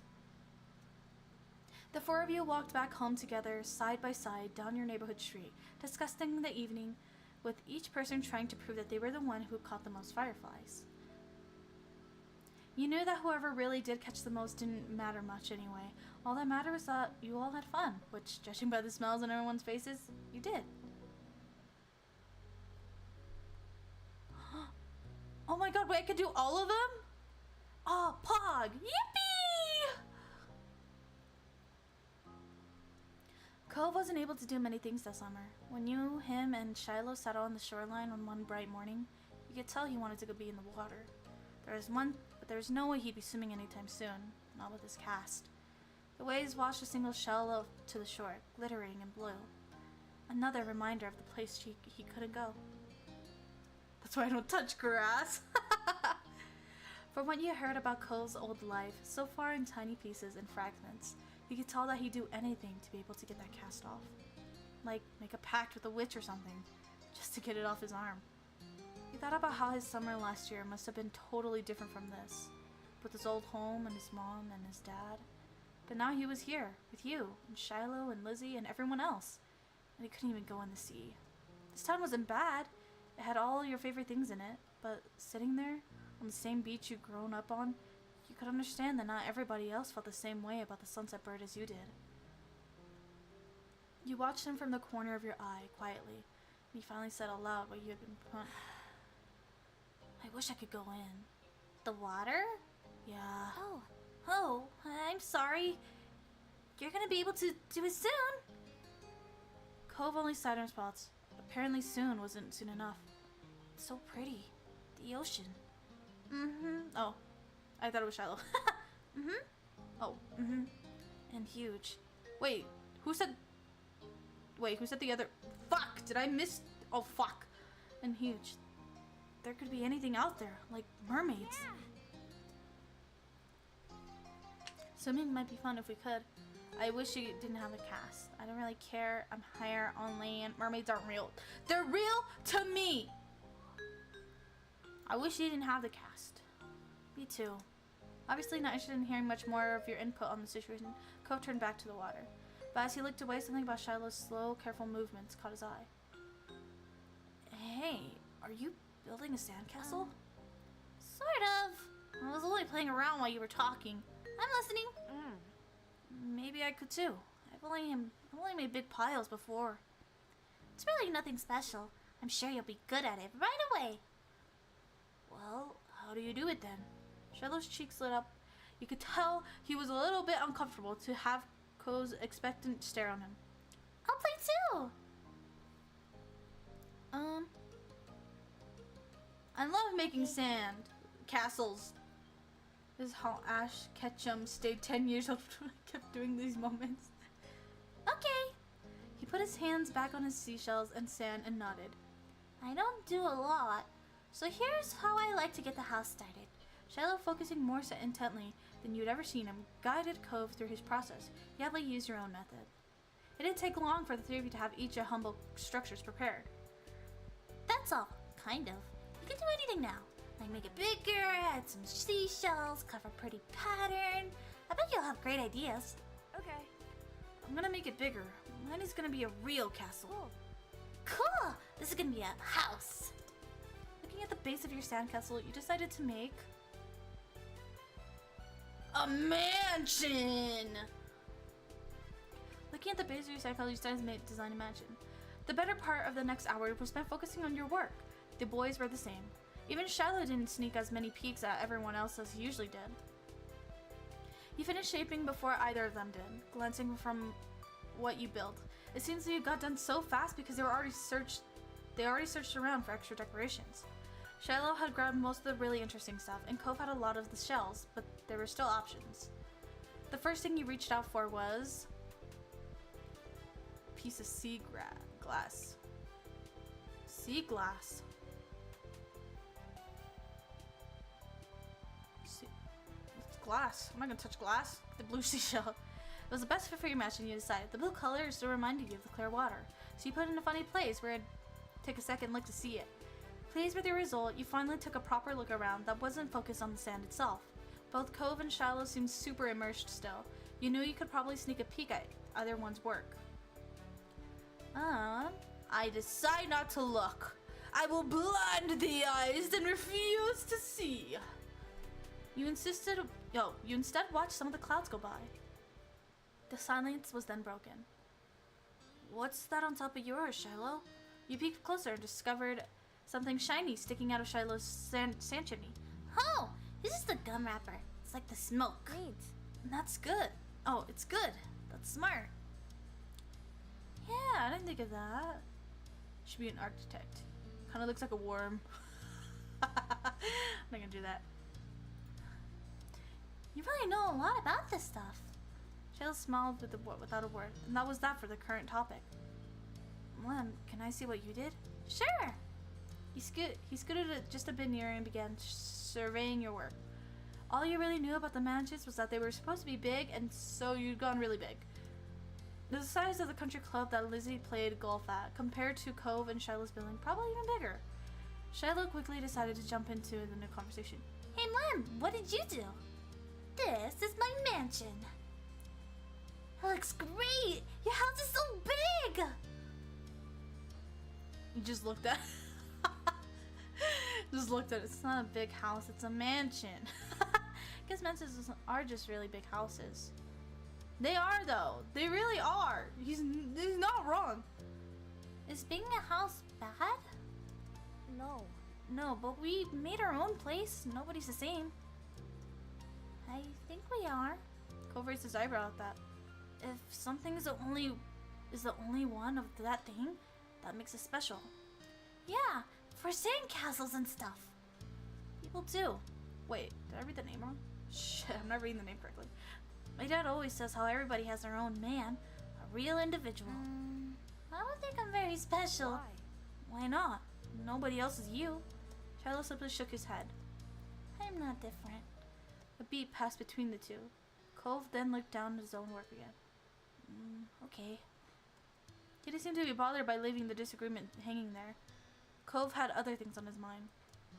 My dad tried to get me to make sandcastles the first time we came to this beach. I didn't want to. Cove trailed off. Again, there was another moment of silence. Shiloh shifted and opened his mouth to say something, but Cove spoke up before he could. You didn't think he noticed that Shiloh was going to talk. Hey, do you know what happened when your mom's my dad, Mom? You waited to see if Shiloh would say what he wanted to. When he didn't, you considered Cove's question. I wasn't there. They didn't tell me. I remember what happened when I met your dad. Mr. Holden had been a weird stranger then. Well, he was still kind of strange. No other parent acted like him, but you knew him better at this point. Now that you thought about it, it made a lot of sense that Cove's dad talked to him about people being unique. You were pulled away from your thoughts when Cove continued. Oh, well, I was there. I don't think my mom has met your dad. Yeah, I'm pretty sure she hasn't. Lem's parents and my dad met the same day I met her. I'm gonna say what happened. Shiloh frowned to himself, ducking his head. His hat cast a shadow over his face. You could still tell he was upset at not being included in Cove's choice of topic. That was kind of boring for him, though giving people their own turn to say their things they want to is important too. I think Shiloh wants to talk to. Huh? We were talking, just not right now. Talking to you.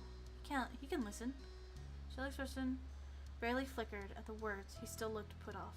Cove continued like the interruption had happened. He was determined to tell a tale. Oof! Oh no! Oh no! I'm sorry, Shiloh. I tried. When we moved here, we didn't bring a lot of things with us. Only some stuff that would fit in Dad's car. We didn't even get a moving truck. I sat in there while Dad brought it all inside. He's pouting. I didn't want to get out because I knew Dad would make me look around the new house. I really didn't want to do that. His lips twisted into a frown as he recalled that. Then I saw your moms. They were in a car too and stopped at your house. I guess they were coming back from somewhere or something.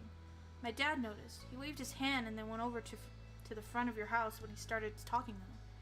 I don't know what they said. I couldn't hear it. But he couldn't see me anymore since he was looking the other way. So I opened the car door and left. I wanted to get away and went behind the houses. Found those hills there. The ones where we met for the first time. Cove nodded, then stared at you. You stared back. He didn't go on to say anything more. Aren't you going to finish your story? Cove's brows wrinkled, like he didn't understand why you were surprised. Huh? That's all that happened. Why you want to tell the story of nothing? Really gotta get better. You really gotta get better at telling stories. Cove didn't seem to accept the critique whatsoever.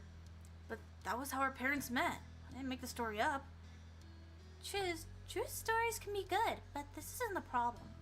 Shiloh's mouth twisted into a scowl of disbelief, but he said nothing. Why did you bring that up anyway? There was a slight shrug of Cove's shoulder. Well, I was thinking about it because of the sandcastle. It made me remember when I moved here. Dad showed me to the beach first before we went back to the car and unpacked. He was excited about it for some reason. Cove's brows furrowed a little more as he quietly raked his hands through the sand. I get it. You thought maybe Mr. Holden wasn't that excited about the beach and was instead hoping Cove might be. But the line of conversation had come to its end. Even Cove was done with it. Some other topic had popped into his head. Shiloh fidgeting uncomfortably in the sand had made Cove aware of his presence again. They looked at each other and could only wonder what this might be about. Hey, Shiloh? Yeah? Why are you always turning so red, even when nothing's happening? Clearly startled, he jerked back.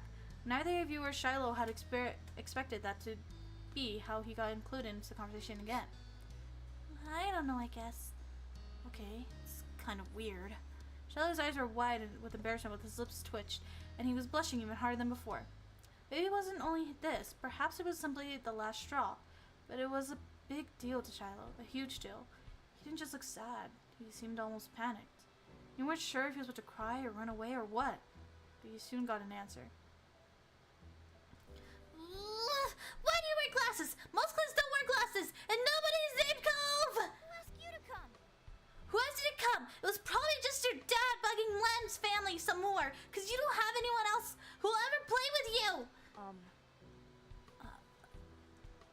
The tension on the beach was suddenly uncomfortable in a way you didn't know how to laugh off. What the fuck is happening? Was I supposed to click these in order? Shit. Was I supposed to click these in order? These are just moments, no? It seemed like the kind of thing he'd be upset about, though you hadn't ever known what kind of thing would bother Shiloh. I'm sorry. Me too. I was just wondering.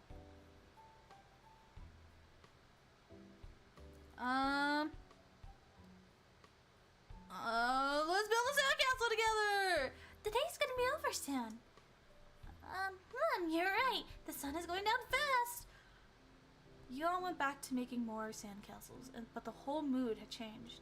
Shiloh's cheeriness was clearly gone, and Cove looked as confused as ever about why the other boy had blown up. The air stayed uncomfortable for the rest of the afternoon, right up to the moment that Shiloh's mom appeared at the beach to take him home. Alexia tried to do something to resolve it, though, and it seemed like it helped. Even though Shiloh's smile when he said goodbye to Cove wavered, it stayed as bright as ever for you. That had to count for something. Excuse me! But Shiloh gone and the sun's going down, you knew it was time for you and Cove to head back to your houses. The two of you trailed out to the park together, toward the neighborhood. The walk home was quiet. You passed by familiar landmarks, shoe thumping against the sidewalk in near perfect unison. Cove was clearly caught up in thinking about something. What you thinking about? Something was definitely up, so you chose to reach out to him and ask. Hey, Cove, is everything okay? You're making a funny face. Oh, okay. Oh, I was just wondering. Cole fell silent again for a few seconds, then sighed. Why'd Shiloh act like that? When I said he was all red. When I said he was all red a lot.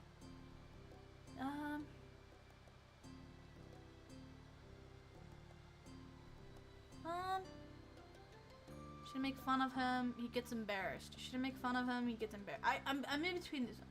I'm in between these two. I'm gonna say he gets embarrassed. Embarrassed? But I didn't say anything that bad.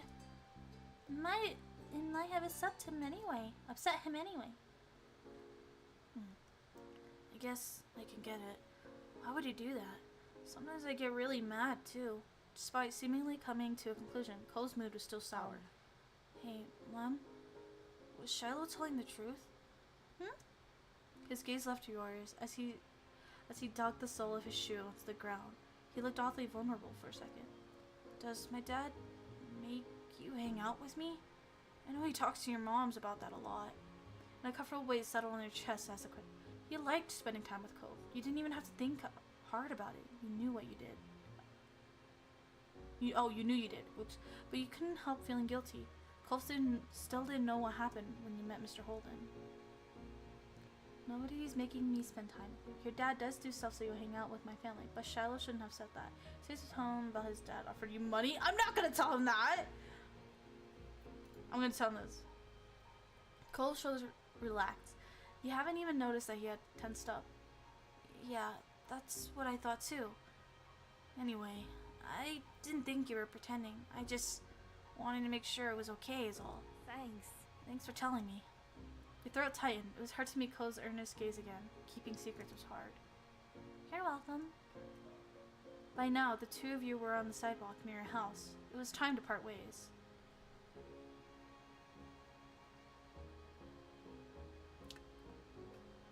I could hug him! You nudged Cove's shoulder. I could hug Cove! I feel like we're too young to be hugging. I'm gonna nudge his shoulder. Reached out, gave a fun push forward. Bye. See you tomorrow. I sound like the Roblox. Bye. Hi. He laughed a little and playfully pushed your hand back. He didn't mind the bit of rowdiness at all. Bye. Then you jogged towards your house. Definitely has cooties. Yeah, ew. Disgusting cooties. Gross. When you looked back, you saw Cove making his way home, too. As if he felt your eyes on him, he turned around and waved. You did too. You still felt a little unsure on what you were supposed to do about the deal Cove's dad had offered. You didn't want to say anything bad, or something you shouldn't. You had no idea how Cove would take it either. It'd be terrible if it made him feel bad. What if he didn't want to play with you anymore? You might change your mind sometime. There are always tomorrow after all. But for now, it was definitely something you would keep to yourself. With a final look, you went inside your house. Should I do a stream with each of the steps? Because I think these are pretty long. So step 2, unless, okay, how long am I streaming? For an hour? We'll see. We'll see how long we last. It was another scorching summer day, and the kind where no sooner had you finished one cup of water, you were already filling up again. Everyone else had something on, so the afternoon, I believe. Yeah, I think so, cause it is a memory, and then I can end it to like end the summer. I just don't want to because I don't want to miss any story, you know. Everyone had something on till the afternoon. It was just you and Shiloh. This didn't happen much, especially since Cove hadn't arrived.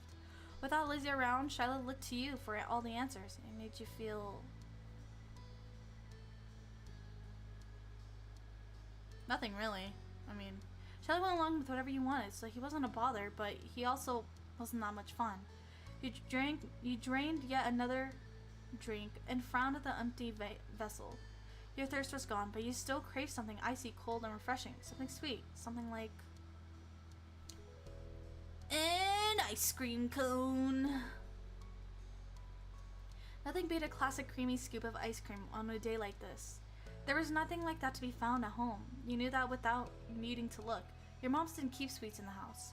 Outside there were plenty of places where such goodies could be obtained, but they were shops and demanded payment in exchange for their products.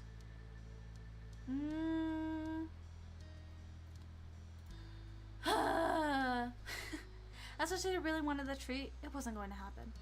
What's wrong? I want an ice cream cone. Shiloh, who had been draped over the sofa, perked up. Yeah. That sounds good.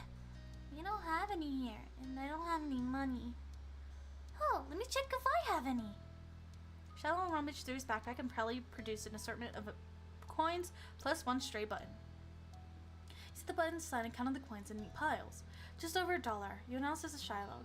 He had almost certainly come to the same conclusion, but he'd been watching you expectantly. It's a start. Shiloh beamed at you.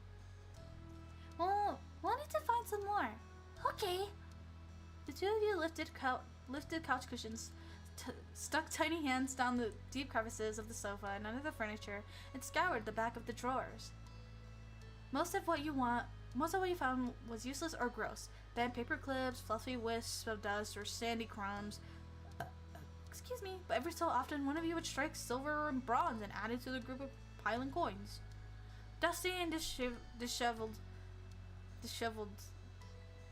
from checking every room and squinting into every tiny nook, the two of you finished pulling your finds. Shiloh held his breath as you counted the coins once again. $2.53 and 2 buttons. You didn't know when the second button had decided to join the party, but you were too pleased with your success, Hall, to throw it out. Is that enough? You figured he knew the answer without looking for your confirmation, but the thrill of your fuck! I accidentally hit my thumb on the spacebar. No! Yeah, you could now afford something at the shops, just one thing. But that was definitely better than none. Shiloh clapped his hands. Yay! The two of you dashed outside and promised the sugar buoyed you on to your destination were breathless but happy. You stared at the overwhelming number of options. You knew what you wanted, but it wasn't just you who had contributed to the funds to get the treat. You seemed to notice your pause. Aren't you getting in an ice cream cone? Shiloh asked as though he was entirely separate from the decision, rather than someone with a stake in the outcome. Do you mind? Shiloh cocked his head to the side. It was your idea. You should choose. Really, I got what you want. You tried something you both wanted. You tried to get something you both wanted in. Are you sure it's okay? Yeah. Really. Really. Pleased you bought the dessert you longed for. Sweet success. Finally, the reward for all the hard work was in your hands. You lapped at the soft ice cream. The sweetness perked you up. You held it out to Shiloh so he could take a turn. He shook his head. Aww. No, Shiloh. He didn't want any? After everything he did to get it? That was weird.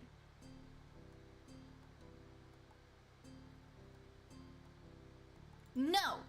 Even if Shiloh said it was okay, every story you'd ever seen on TV or read in a book said that sharing was caring. You stood your ground, even as the treat started to trickle the dangers towards your finger. It's only fair that you have some. We both bought it. But you want more than I do. And getting to play was a lot of fun already. So you can have it. That's more fair. He held it out to him. I want you to have some even more than I want to finish it. So eat your part. Relenting, Shiloh took the tree and gave it a taste. His eyes lit up. It's really good. Thank you.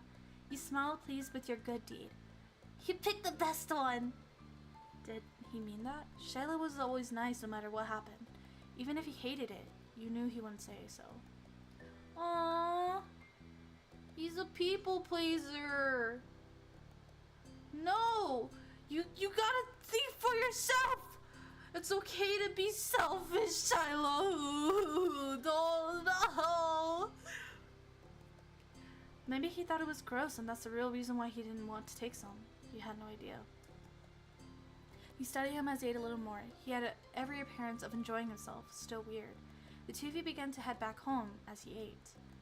You walked side by side on the shore in silence, but your thoughts kept drifting to the boys beside you. Why didn't he speak up for himself? It was almost as if Shiloh didn't know how to say what he felt, or was too afraid to. You thought that was kind of friends. You figured that was his problem and didn't care. That's so mean! Are you scared of me? Shiloh opened his eyes but was suddenly caught off guard by the blunt question. No way! But you don't tell me things, like what you want to do or what treat you should get.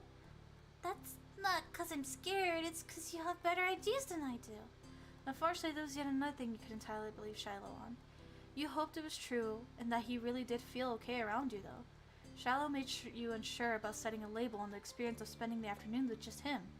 There had been good times, and there had been confusing ones. You were positive one thing, at least. The treat was delicious, and that was nice. The sun was on a low horizon as you returned to your neighborhood. There you spotted two familiar figures ahead, Lizzie and Cove. You opened your mouth to make a presence known to them just as you saw the tears of Cove's face. What the? You walked straight over, Shiloh at your heels. Once there, you carefully asked what happened. Without a time machine, there were only one way to find out what was asking the witness. He just a liar?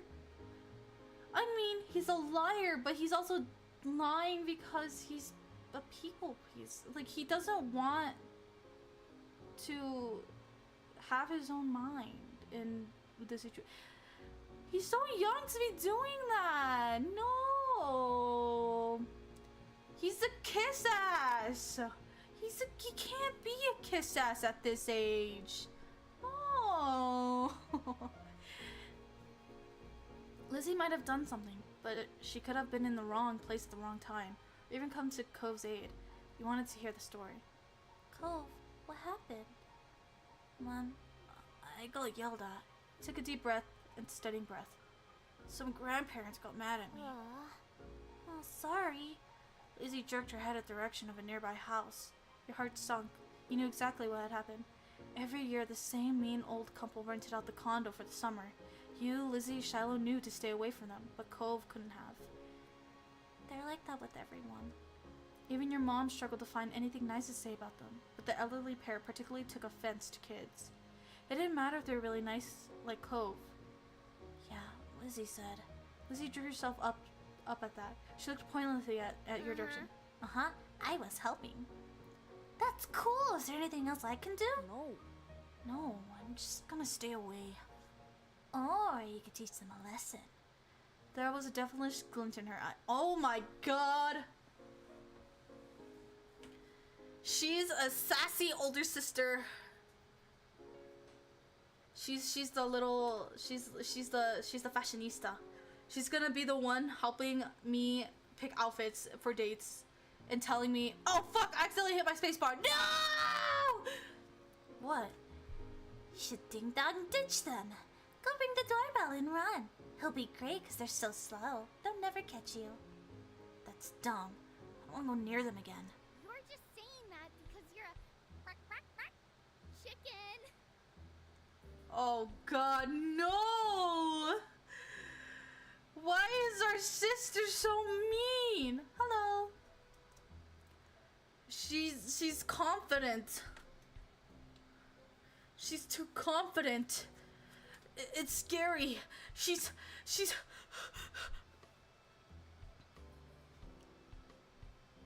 Cove glared, but didn't take up the bait. Lizzie turned to you. You're not chicken, are you?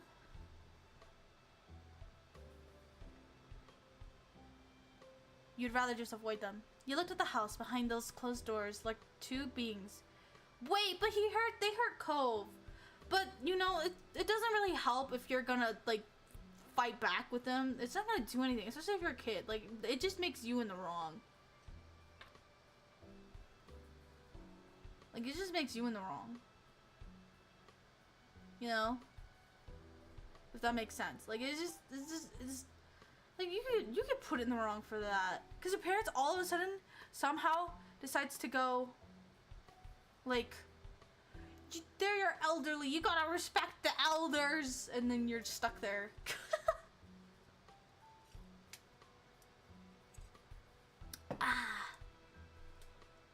You look at the house behind those closed doors like two beings.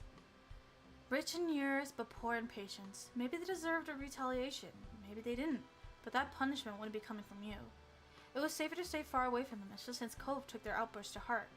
I'm not doing it either. Another chicken for the coop. This is a hen house now. We're chickens. You're a lizard, Lizzie. She whacked her tongue at her face. Still better than a bird brain. Chicken. The condo door opened, revealing one of the two culprits. The old man's wizened face was set in a scowl. Which was to say he looked exactly like he always did when you saw him. Maybe that was his normal face. What are you kids doing loitering outside my house? Or maybe he was always just in a terrible mood. Nothing! Nothing! He repeated the word as if it was the greatest crime anyone could commit. Nothing good, more like get lost. How do I do an old man? Get lost! It wasn't as he owned the space outside the house, but Cove's eyes, still red from his earlier tears, were wide, and he thought it would be best to heed the old man's command. Lizzie took off, with Shiloh immediately trailing after her without so much as a glance back at your direction. So much for your friendship. You waved your arm at Cove, summoning him to follow you, and ran after Lizzie. The old man's holler propelled you all from the street to the sanctity of the hill. Only once you were safe did you notice the stitch in your chest and the ache of your legs. You flopped down, the blades of grass tickling your face. Lizzie, who had taken the lead in the end, was already lazing on the ground. The four of you took a moment to catch your breath and enjoying the feeling of cool grass against your skin. Cove. Hey, Cove. Cove lifted his head. I told you there were mean grandparents around here. Cove rolled his eyes and decided this wasn't dismissive enough and rolled his whole body away from your sister. Lizzie chose to ignore his response and started chatting to Shiloh, who eagerly joined in the conversation. In the back of your mind, you knew you'd be second fiddled again to Shiloh once Lizzie came around. It always went like that. And it was fine, you thought. You still felt a little sad after how much time you spent together today. And it was always annoying. It was always annoying. Thought you were going to make a fuss, especially after everything that's already happened. There were other things to attend anyway. Get off my lawn. Male voices on point. Get off my lawn! You wriggled closer to Cove. He had calmed down for the most part. He was inspecting a flower. His fingers pinched the stem and tilted the white petals towards him. That's a poppy. Cove glanced at you in acknowledgement, then back to the flower. And the type of poppies on this hill have the name White Lightning Poppy. Mom told me. He quirked a smile. That's funny. He ran a finger through the edges of the petal. Doesn't feel like cloth. You need a lot of them to make something. He nodded and released a delicate pant. Evolution completes. This is my favorite kind of flower, but I didn't know what it was called. Thanks. Oh my, that's a lot of options. Oh my god.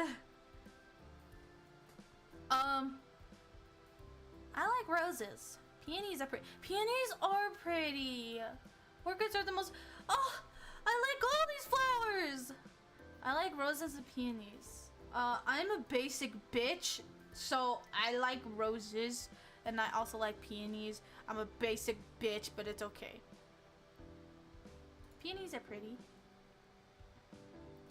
They smell really, really nice. Those are fancy flowers. You look good with them. Thanks. You moved onto your back with a small smile and looked at the darkening sky. Sorry.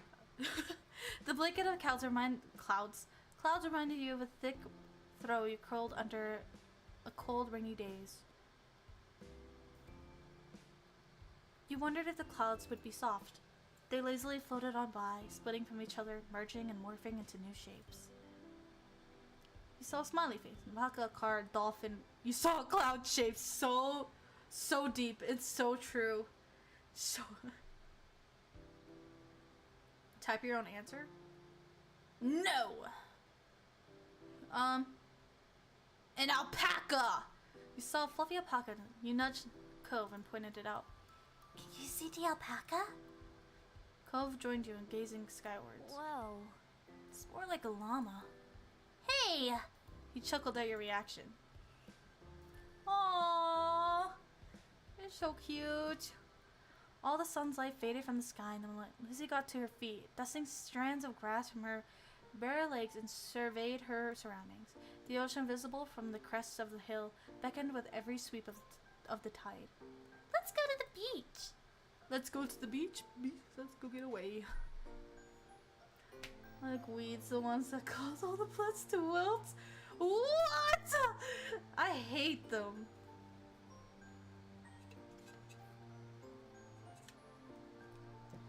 There was no argument from the other two. Shiloh was still Shiloh, and Cove would never say no to going to the shore. He was a child of the sea. You... happy to do what others want. Wanted to go there too. So you eagerly joined the others in descending the hill down to the water. You stepped onto the sand for the second time that day, but it felt different that night. The beach was nearly quiet at this hour. Abandoned sand castles and footsteps in the sand, too big to belong to any of you, were the only indication of how busy it had been only hours earlier. The four of you kicked off your shoes and removed the socks and walked along the water's edge. The waves tickled your feet. I wonder what would happen if you tried to take a bath in the ocean, with shampoo and everything. That would be bad for the fish. Jeez. I didn't say anyone would do it. Jeez, you don't have to be serious about everything.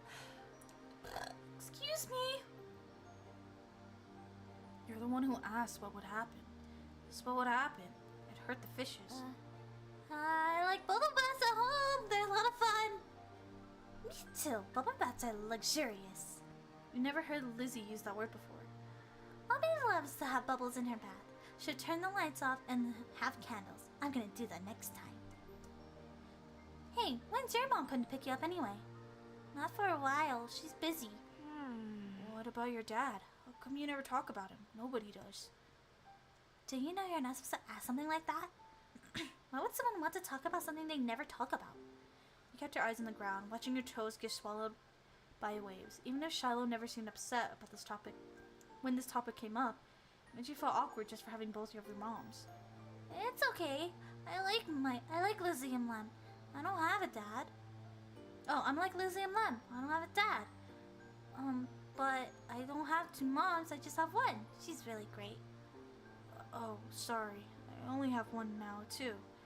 My mom isn't here. She's back home. It's just my dad and me. Sorry. Oh, I never had a dad or anything, so I don't feel bad. It's really sad that your mom is gone. Cove nodded. Joked about? Oh god. I'm not gonna joke about that. I'm not gonna joke about that.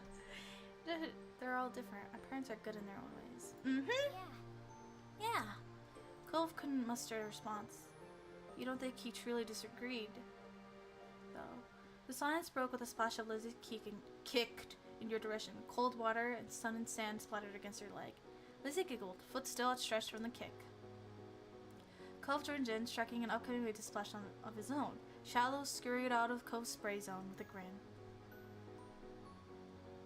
I retaliate. Use your foot to smack water pool around you, sending an arc of sea of foam flying back onto your sister.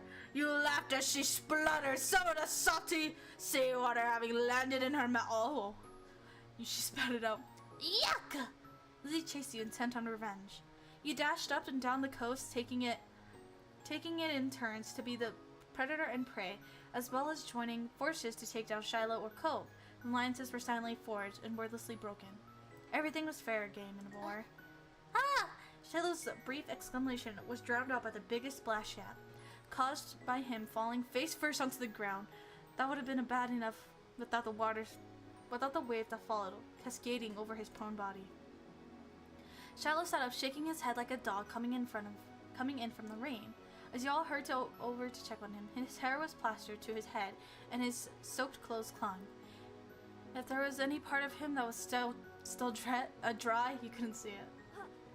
That was crazy. Are you okay?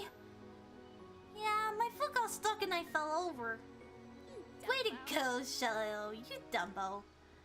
You offered him some help. Let him get up by himself. No, I'm gonna help him up. Shiloh did take your outfit. After a moment, you dropped it. Bruh, I'm just being what? I'm just being nice. What is Shiloh? What is Shiloh not like the kindness I'm giving him? I'm helping him up. I guess to be fair, he probably wants to seem like a big boy, which is understandable. But sometimes it's okay, you know, to reach out for a helping hand. Lizzie was too busy snickering to notice and held out a hand to Shiloh too. He reached over and took it, slowly started to pull himself up from the ground. Fine, I get it. You have a crush on my sister. I don't give a damn. I don't care, but at least I'm giving you kindness, alright? Then he slipped up on the slick sand, dragging him and Lizzie down just in time for another wave to hit. The water rolled over them. What are the odds of this happening twice in a row? You thought they must be low, but there's no way Shiloh would do something like that on purpose, then pretend it was an accident, especially not to Lizzie. Even if your relationship with Shiloh felt unclear, he did at least like her a lot. Lizzie was his favorite, right? Smiling boldly, Lizzie extracted herself from the ground and wiped a streak of sand from her cheek. She didn't intend to let this embarrass her. Shiloh got up again as well, this time without incident. He still looked like a drowned puppy, but that didn't stop Cove laughing at the two of them. With that, it was time to call it a day. The four of you made the journey back home, leaving a trail of wet footsteps and sand in your wake. Damp clothes may have weighed down some of the group, but your spirits were high. Your arms swung to side as the cool breeze flowed past. Your moms were outside, chatting to Cove's dad. We're back! Your mom's face fell as they took in the state you were all in, ranging from messy to soaked.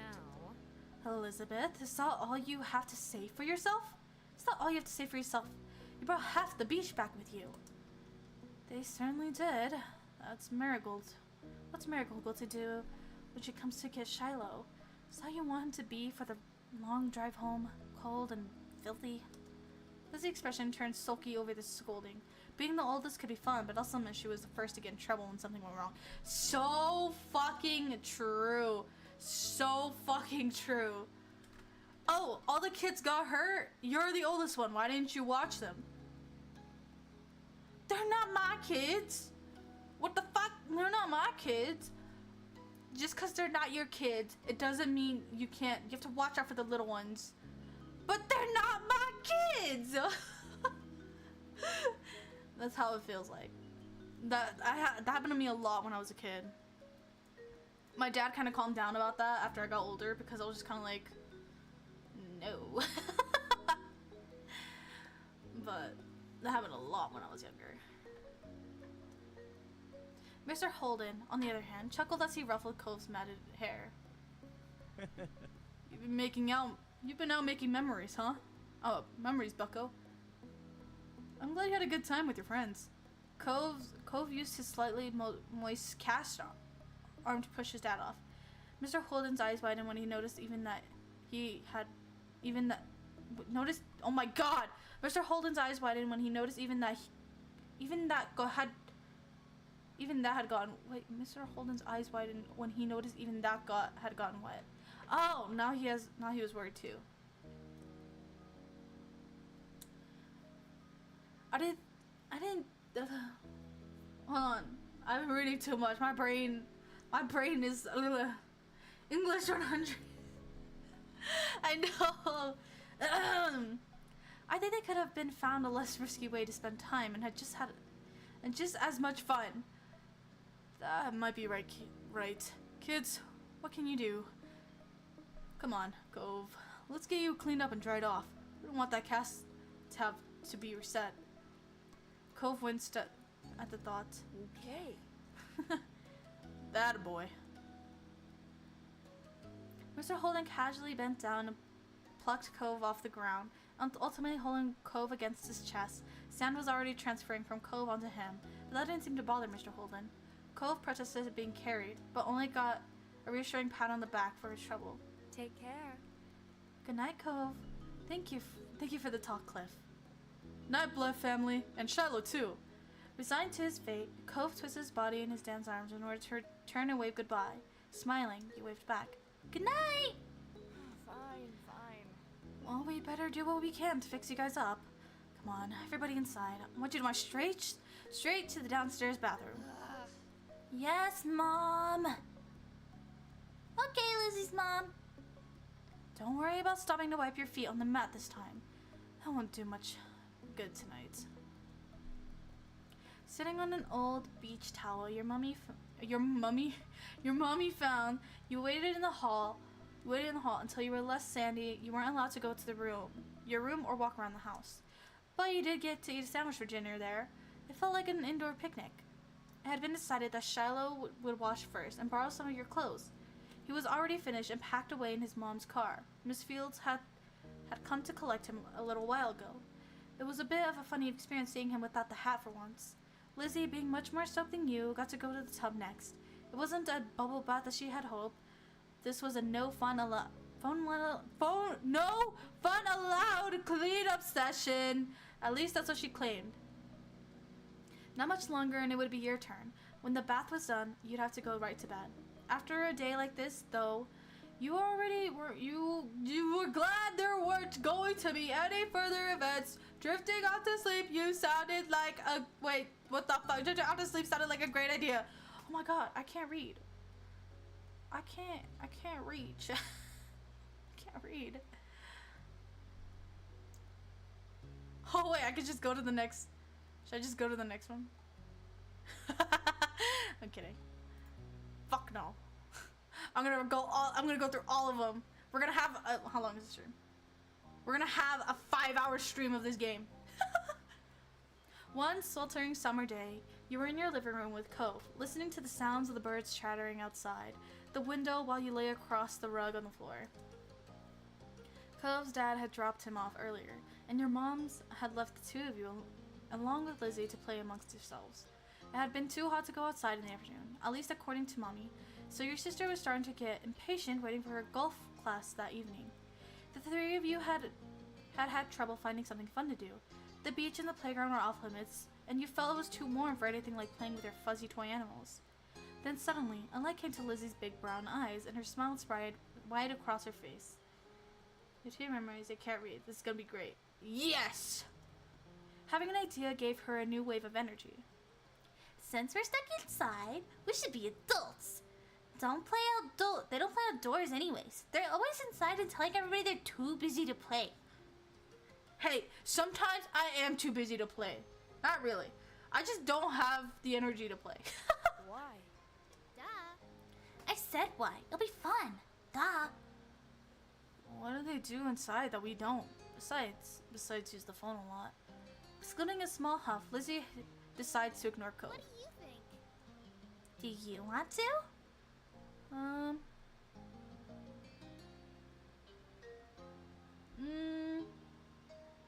Like, I don't know. Please, Mom. What if I ever had a bad idea? Literally last memory. You were gonna ding dong ditch the old people. Whenever we play with you. I wasn't asking you.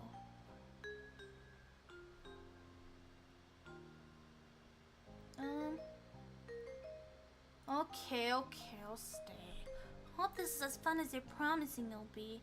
Lizzie looked at you deadly serious. It's the most exciting idea I've had all week. Satisfied that neither of you were about to bail on her, Lizzie thought over her options while you watched. Oh my god. After a few seconds, she clapped her hands together and beamed. Apparently have settled on something without asking either of you. Okay, I'm gonna be a professional golfer. Lem, you and Cove can be a beach volleyball player, a gymnast, or a tennis player. Why can't we pick anything we want? Because I have a fun idea, that's why. And we have to play sports as adults? Yep, But there's other kinds of sports too. Right? it isn't the same. What do you think, Lem? Don't these choices sound super cool? You wanna be that, huh? Is there anything else we can be? Please stomp the foot on the ground. Nope! Come on, just decide already. Knowing Lizzie wouldn't let this go anytime soon, you sighed. Cole was not impressed with Lizzie's attitude, though he didn't bother talking about it for now. He thought over the list of possibilities: beach volleyball, gymnastics, or tennis. Out of all of them, you preferred to play beach volleyball! If you couldn't spend the afternoon at the beach for real, then you might as well pretend you were there. You could even wear your swimsuit to make it seem like more realistic, although Lizzie probably wouldn't let you run off and do that now that she had you here. Yes, that was clearly the top option. Okay, I'm gonna be a volleyball player. Alright!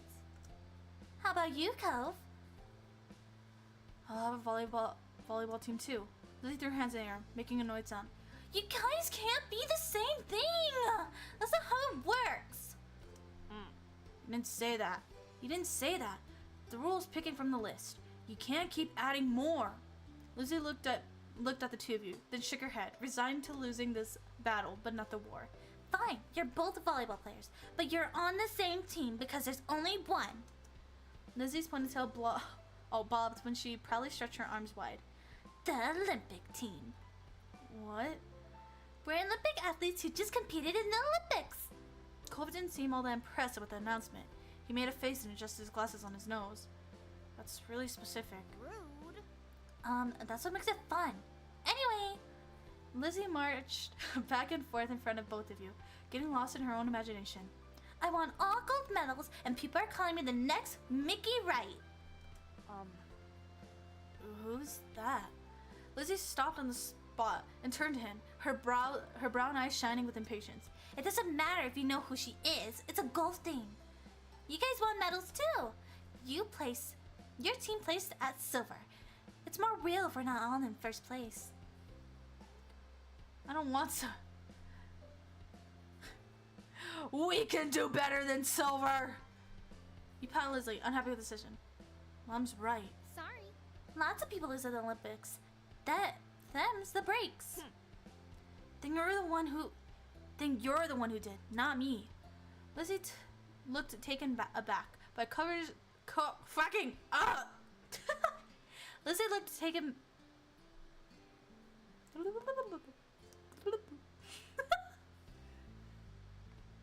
Hello.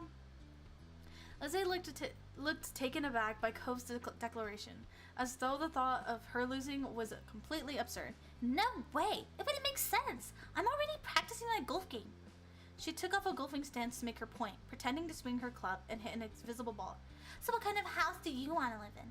Cove hadn't changed his mind about winning, but thinking about where he'd live as an adult appealed to him, apparently, because he looked back at Lizzie with some of the anger thinking. I'm going to live on the beach. Lizzie made a face at him, poking out her tongue. My favorite game ever? Shh, don't spoil it though. Shh. Shh. But welcome. How are you today? That's kind of boring. We already have that. No, like a normal house here with the street on it, right on the sand by the water. Just like that, all the tension was back. You hadn't even had a chance to choose where you had want to live. No, I was fun. Good. Shh. But hello, welcome. That's not very fun or smart, Cove.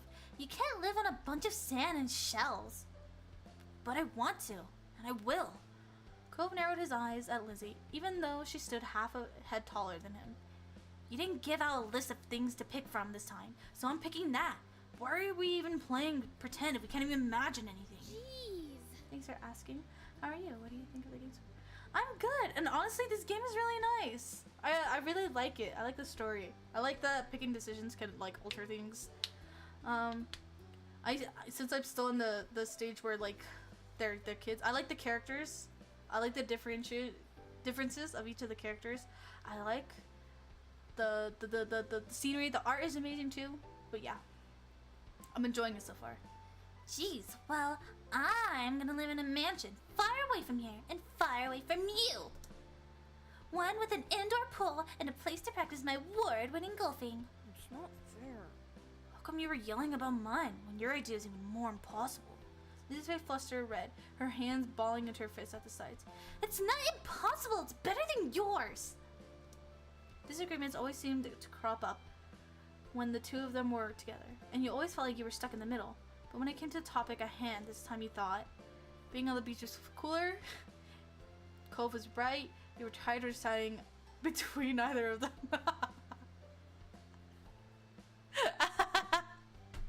Should I be mean? I do think being on a beach is cooler though. So it's kind of scaring me.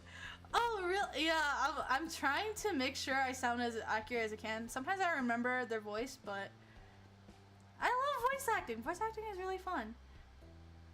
I want to voice act in a game one day. I really want to. It'd be really nice. Or in a show. That'd be great too. I did think being on a beach was cooler, but I'm gonna pick this one. You didn't engage with their bickering and instead dreamt up your own dream house. And you weren't going to share your idea with them either. You already knew it was a good one. You can swim whenever you want if you live on the beach. We can still swim anytime we want from where we live now. Being a little closer doesn't mean anything. Says you. The two of them scowled at each other. You're being so unreasonable. You... I don't get what you want. This game doesn't make sense. It does. You have to be realistic. I said that. But you're not! Were you thinking on purchasing the DLC? No, I don't think so. I don't think so. Although I did see on the creators' Twitter that they do have like really nice DLCs. I just don't think I'm gonna be paying for them because I don't think I'm gonna be that invested. So, but I'm enjoying it so far as is. You have no idea what to do to make them stop at this point. It seemed like the two of them would just keep working each other up as long as they could. Nothing you'd say so far would kept them from being mad. Thankfully, like a greeting card angel, Mom walked into the room. Lizzie rushed at her, hanging onto the hem of her shirt and poking out her tongue at Cove. Lizzie, Mlem, it's time to get ready to go. Sorry, you have to leave already, Cove. Their mommy said she'll walk you home so you won't be left in the cold. Cove was still glaring at Lily, his face flustered with red with anger. I can go by myself. But... Bye, Mlem. There was still a harsh edge to the brief farewell, but you knew it wasn't you he was mad at. Without giving Mom a chance to stop him, Cove stood up and walked out of the room, shoulders drawn tight. Okay. Worried, Mom turned to look at you and Lizzie. You two were playing nice with our new friend, weren't you? I'm gonna tell the truth, because I am the little sister in this now. We were playing pretend and things got intense. They were like cats and dogs. The sisters all dropped, looking betrayed as Mom put both her hands on her hips. Elizabeth! I told you to be kind to him. He's having a hard time right now. Lizzie's mom cracked closed back up, replaced by a tiny frown. I know, I tried, but he was... That's enough. No buts. We both know you could show someone a great time when you put your mind to it. We're going to apologize to Cove and his dad over the phone when he gets home from work tonight. Lizzie hung her head, dragging a foot across the ground in front of her. Okay, Mom. Good girl. You caught pieces of Lizzie sulking to herself about how it was his fault too, but it was over. Ah, right. We better get a move on. Let's go, kids. Noelani. Noelani, where did you leave the car keys? but that's okay. I still enjoyed it for it. Yeah, the DLC's like really nice too. I can't.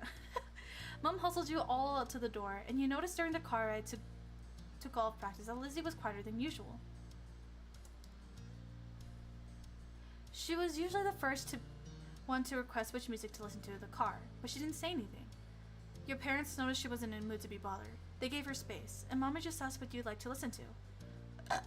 You picked your favorite song. It always made the car ride more fun. You chose a soundtrack to a cool movie you saw a couple months ago. You chose a song you knew Lizzie liked. Yeah! You were happy to see it brighten her up right away, and she started singing along with you. Soon enough, her bad mood was a thing of the past. When the car ride was over, you spent the twilight hour watching Lizzie hit the things with other girls her age. You didn't know much about golf, but you could tell that she really liked it, so you sat with your moms and tried to puzzle it out. What's your opinion on Ko so far? I really like his character, if I'm gonna be honest. I really like his character. I guess I'm just waiting to see how it plays out when we're a bit older. But his kid self, it's understandable that he's a bit grumpy. I mean, his parents are going through something. He had to be forced to move. So, he of course is gonna be angry. Hopefully, we'll see it calm. Hopefully I see it calm down a little bit, and then but I do like his character. It was nice sitting outside after being cooped up in the house all day, and you stretched out your legs to the last few minutes of sun warm on your skin. When the sun was finally out of sight, dipping behind the horizon, you all got ready to leave. Instead of going straight home, your moms took the family out to dinner. You went to a restaurant you had all been going to ever since you could remember. The whole afternoon had been a bunch of shouting. You had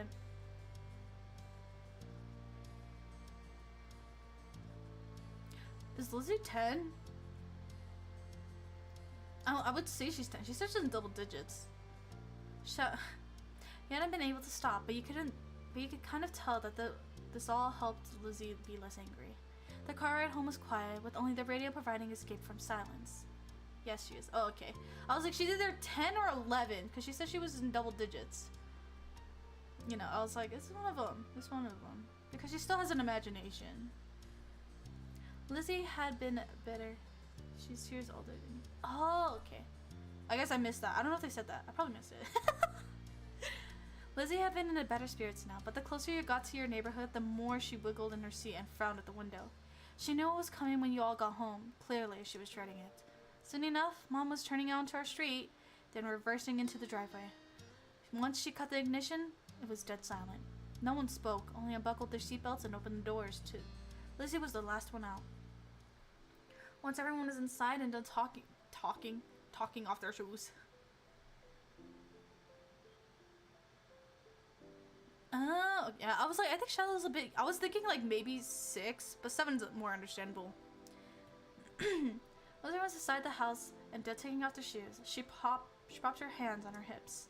So, Now then, Mr. Holden's car is in his driveway, so he should be back from work. That's good news, isn't it, Elizabeth? You and Cove can hash things out before the day's done. Lizzie didn't complain or put up a fight. Her head ducked so she didn't have to meet anyone's eyes. She nodded once. Good. Let's move to the kitchen. Mom went over to the house phone, the rest of you following behind her. Mommy put a gentle hand on Lizzie's shoulder as they walked by side. 5 or 6 at first. Yeah, because he seems like really, really like, woo! You watched it from the back. This was only happening because you told on Lizzie. You didn't regret it. Felt a little guilty, like you had betrayed your sister. You didn't like doing it, but had to. But it was for okay, the thing is, I kind of had to because Cove was also sad. And like Cove has become a dear friend of mine. I'm not gonna like back her up when clearly she was also in the wrong by like forcing an imagination. I don't regret it. I don't regret shit.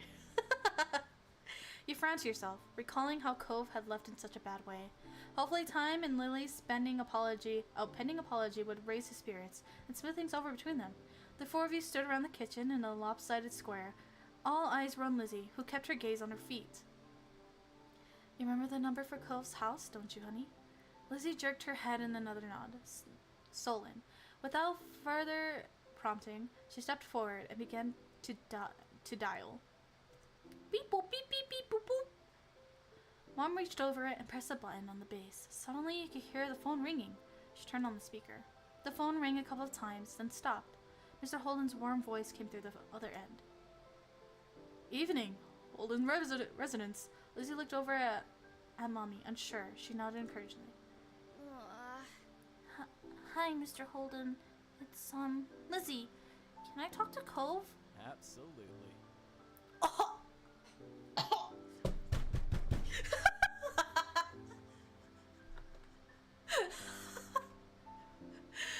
Oh, I forgot how nice his voice sounds.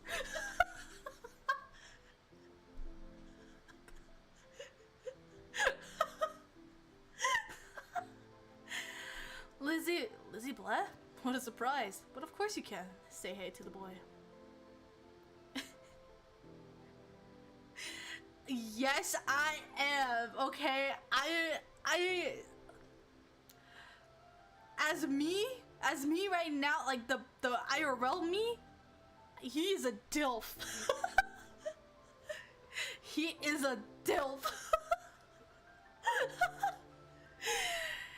He sounded cheery as usual. They'll definitely meant it when he said he was a surprise. You thought hard. You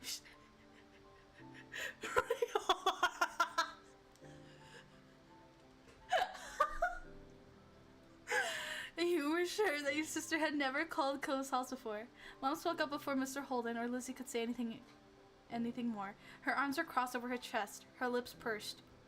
Hi, Cliff. Nolani, Lem and I are here too. Good evening. We're sorry to bother you so late. Hello! Hi, Mr. Holden. The gang's all here, huh? Is there something the matter? His eyes grew a bit concerned.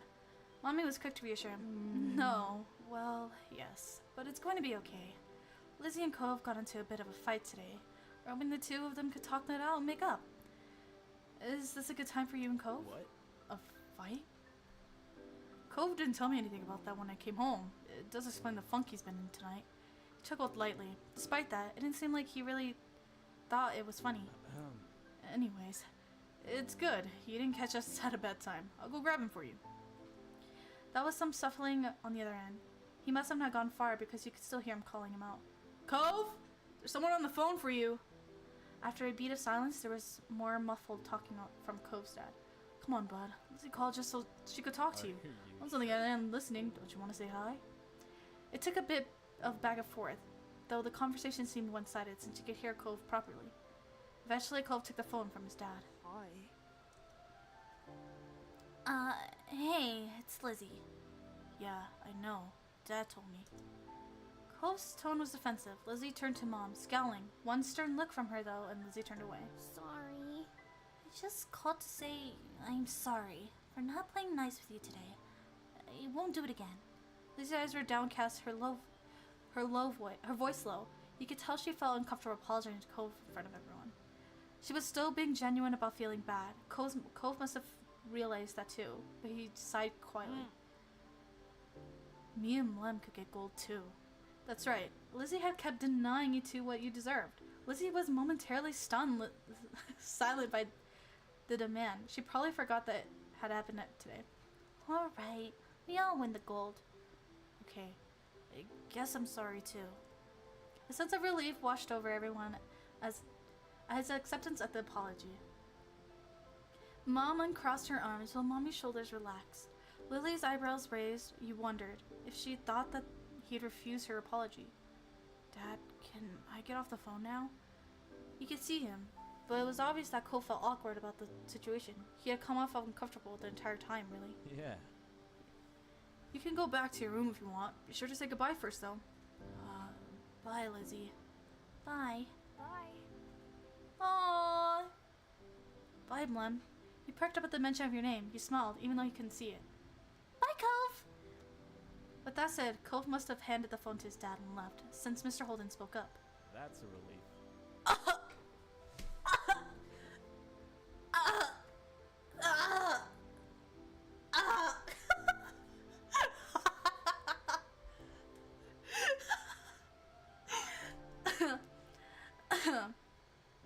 All's well that ends well, as they say. Thanks for arranging this. I'm sure he appreciates it. As Mom replied, Lizzie tugged on Mommy's hand to catch her attention. Can I go now too? Good job. Sure, sweetie. Thank you very much for apologizing to Cove. Mom flashed a brief smile at Lizzie. You're gonna fall more in love with Cove's dad. There's a there may be a possibility. There may be a possibility. Mom flashed a brief smile at Lizzie and nodded at her agreement. Given permission to leave, Lizzie scurried off towards the stairs. She seemed to be feeling much better with the incident behind her. Mom and Mommy returned to the phone, taking it off the speaker. They continued to talk to Mr. Holden. You couldn't tell what about. You were glad that was the end of it all. Lizzie and Cove might not get along and probably still won't, but they weren't mad at each other anymore. Mom and Mommy weren't upset either. I had a bunch of words that just hit at the same time. Everything was finally back to normal. With that thought, you retreated to your own room and with a spring in your step. Okay, one more to go. How long have I been streaming? I have been streaming for... Oh, okay. So I can go on for a while, actually. This is gonna be a long stream. Stick with me, chat. Come back before it's dark, alright, sport? The familiar voice drifted off to across the street and drew your attention away from the snail you've been watching inch slowly across the pavement. That's a mood. Hello, Cove's dad, Mr. Holden. I mean, Holden. Not Holden. Holden. Oh, you did the moments the other way? Interesting. Wait, was there an order? Was there actually an order? Was there actually an order? I just clicked randomly. Wait. Oh shit. Was there actually an order? Oh fuck. Oh no.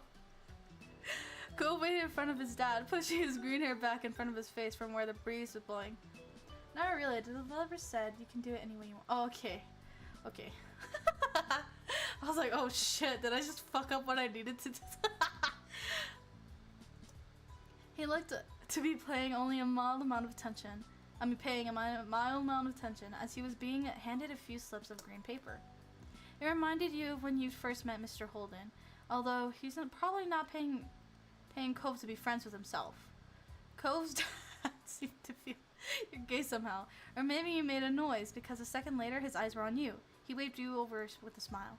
He looked happy to see you, but you still felt a little weird for getting caught. You've got to learn how to be more sneaky. So fucking true. You brushed your hands together to free them from sand, then jogged over to join the two, smiling at Cole first and then his dad. You start with shopping to Firefly. Oh. I just clicked whatever, and then I just went down the line.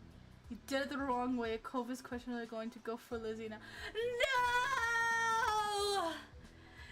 No! They're gonna have an enemies to lovers. No!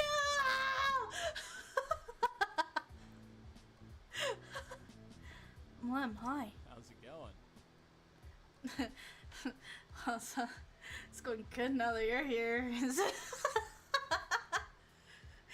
Good to see you again. What excitement are you up to today, Lem? Taking a walk. I found a pretty cool snail across the road. There's lots of snails around here. Mr. grinned at you kindly. After you finished answering the question, Mr. Holden's attention returned to Cove, who was preoccupied with holding a bilge he had in tiny hand. Sounds fun, you know. Cove was about to hit the stores by the beach. Why don't you go with him? You gave a ready nod, turning to squint in the direction of the stores like you could see the goods they had to offer all the way from where you stood. Simp. Very much so, and I will own up to it. On the price side, Cove's dad is still very much open.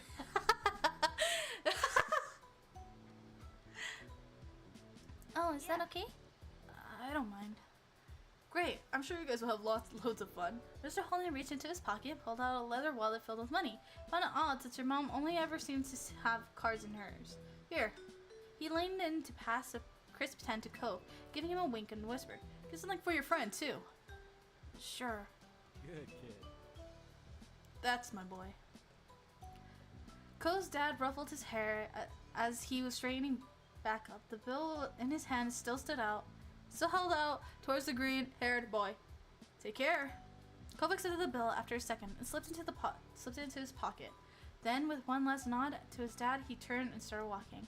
You followed after him, intrigued in the possibilities this outing might bring. God, you really sound like the child Cove is really scared. Cove straight, what can I say? With my weird voice, somehow I'm good as Ash Ketchum or some shit. I don't know. But I guess I'm just good at voicing these type of characters.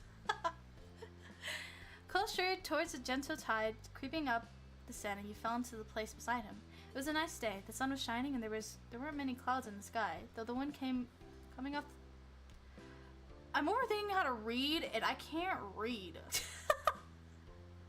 Though the wind coming off the ocean kept it from being too hot. You took in a deep breath, enjoying the scent of salt in the ocean air. When you looked at Cove, he was dragging his feet through the sand, and you slowed down, away from him. His eyes searched the ground intently. Are you looking for shells? Cove startled a little at the sound of your voice and mumbled, sort of. If you see any, you can let me know. You can manage that. You dropped your view into the sand, walking carefully so you didn't step on any. You were good at finding shells. You had a lot of them at home. Always found new ones whenever you visited the beach. The comforting sound of the waves filled the silence with pleasant white noise, and you played a little game with yourself as you walked along, getting as close as to the water as possible without getting wet. And it resulted in you having to run up to the sand quickly when the wave rushed in more than a few times. Though Cole threw a few glances your way, he didn't say a word. What do you want to go shop for? What do you want to go shop for? I need a new sand pail. Yeah? What happened to your old one? Cove narrowed his eyes, seeming to think deeply for a second. Whoa. It disappeared. What? Really? Cove ducked his head down, lacing his fingers behind his back. It didn't seem like he was going to continue, so he nudged his arm. Neither can I can't read it. How did that happen? Well, Cove opened his mouth, then shut it again, considering. I took it to the beach one day. Uh-huh. When I got home, it wasn't anywhere. You left it there? Nope, it wasn't at the beach when I came back. Then you lost it! It disappeared. So... What about you? What do you do out here? I like looking at the fish. What fish? How do we look at fish when we can't swim? I like to build sandcastles. Last summer, Lizzie and I built one that was as tall as me. And sometimes they have sandcastles building competitions down by the boardwalk. Cool. I bet you could win. He smiled at Cove. Maybe the two of you could build one together one day. Once you reached the shopping area, the noise level grew exponentially. No longer just waves and footsteps of the chatter of people enjoying the lovely summer day, the call of birds trying to find bits of food left behind, and lots of salespeople trying to get attention. You sniffed the air as you walked across the cove. You could still smell the ocean, but there were other scents now. Pizza, pretzels, hot donuts. It was nice. The energy surrounding the area seemed to fill you, and there was a bounce in your step as you began looking at all the familiar sights. There were so many things to do, you didn't know where to begin. You looked at Cove, hoping he was just as excited as you were. Cove was glancing from one side of the street to the other, with a look in his aquamarine eyes that you couldn't quite work out. What's that? Cove pointed out to a large crowd of people gathered at a few tables with large, colorful umbrellas blooming from their middles. You couldn't see past the adults who were blocking the way, but you knew there must be something worth seeing. Without a word, the two of you hurried over to see what all the commotion was about. Feast your eyes on the amazing Alexander! In the center of the crowd was a man with a tall hat and a funny green coat that had three long... I clicked it by accident. There was this little table next to him with a cloth hanging over that read, "The Amazing Alexander," in glittery golden script. Why tell people his name if it's already written on the sign? Cove hummed with understanding, then turned to walk away just as the Amazing Alexander began shuffling a deck of cards. Maybe we could stay and watch? Cove glanced back at the man. He then briefly lifted up his arms up off his sides before returning to the place. You grinned, waving for him to follow you as you raced back to the stand of the crowd. With that, it began. The magic man pulled one card out of the deck, slowly showing it to the curious onlookers. It was the Four of Diamonds. Watch closely! You did, squeezing through a few of the adults onlooking to get a better view. Suddenly, the man snapped his fingers, and the card just disappeared. If you scroll with the mouse, you can go back to... Really? Oh, what? Really? Oh my...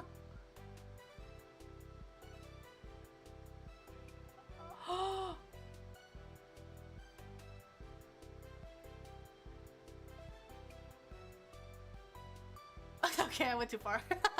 Go back. Go back. Go back. Go back, go back. Oh fuck! No, I went too far!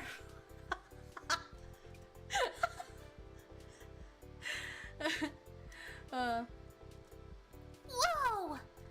The amazing Alexander, who had earned his title, turned his head and looked directly at you. He reached out with a kind smile. What's this behind your ear? You backed away. I'm gonna back away. I back away. It was enough to deter him, and the crowd of the people gathered behind you, made it impossible to move any further. He smelled like popcorn and candy when he stepped closer. You swallowed anxiously. You felt a tug, and when he pulled out the Four of Diamonds out from behind your ear, you knew that it couldn't really have come from your ear, but you still didn't know how he'd done it. There was still a light applause from the crowd, and the man gave a deep bow. Fuck! This is for you. The magician plucked a pair of balloons from the clump of them, tied down to his table. Both were the shape of a dolphin instead of being a normal circle. And one for your friend too. Thank you for being my assistant. Wow! Now you're really grateful he chose you. After that, he went somewhere else in the crowd. Pick a card, any card. My uncle does that every time he visits. Not the balloons, the stuff with cards. Cove spoke plainly without reaching over to take the dolphin that had been designated for him.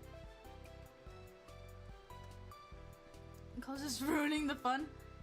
At least he had a fun time. You wondered if Cole's whole family was magic.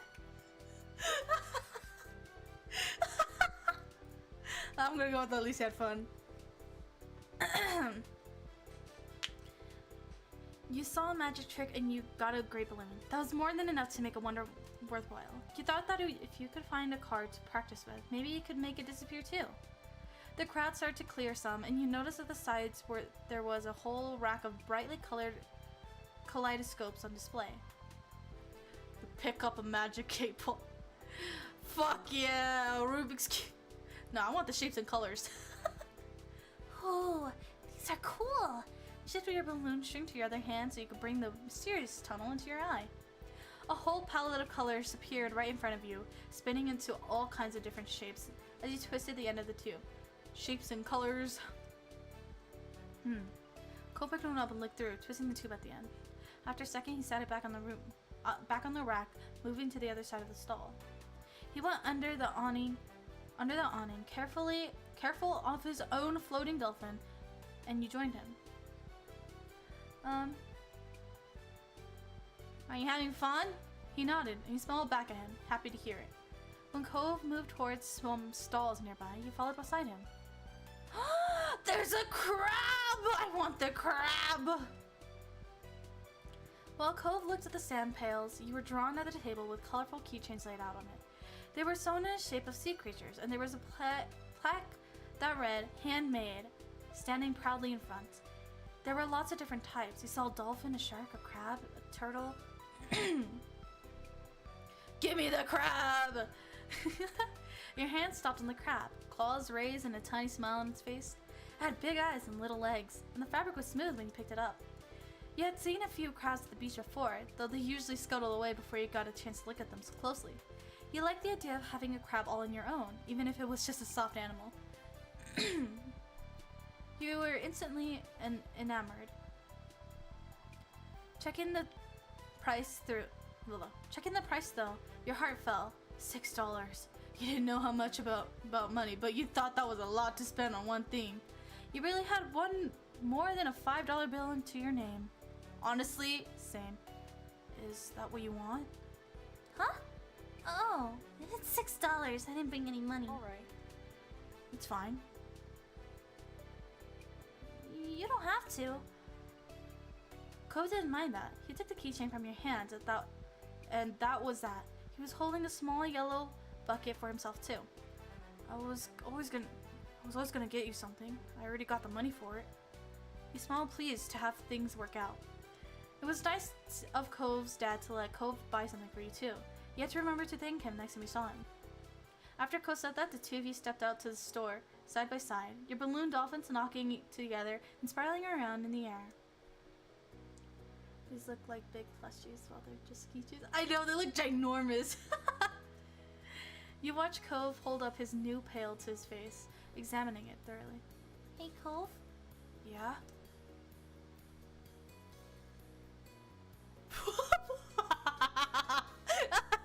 Your dad gives out a lot of money, huh? I really like this keychain. Thank you. It's nice.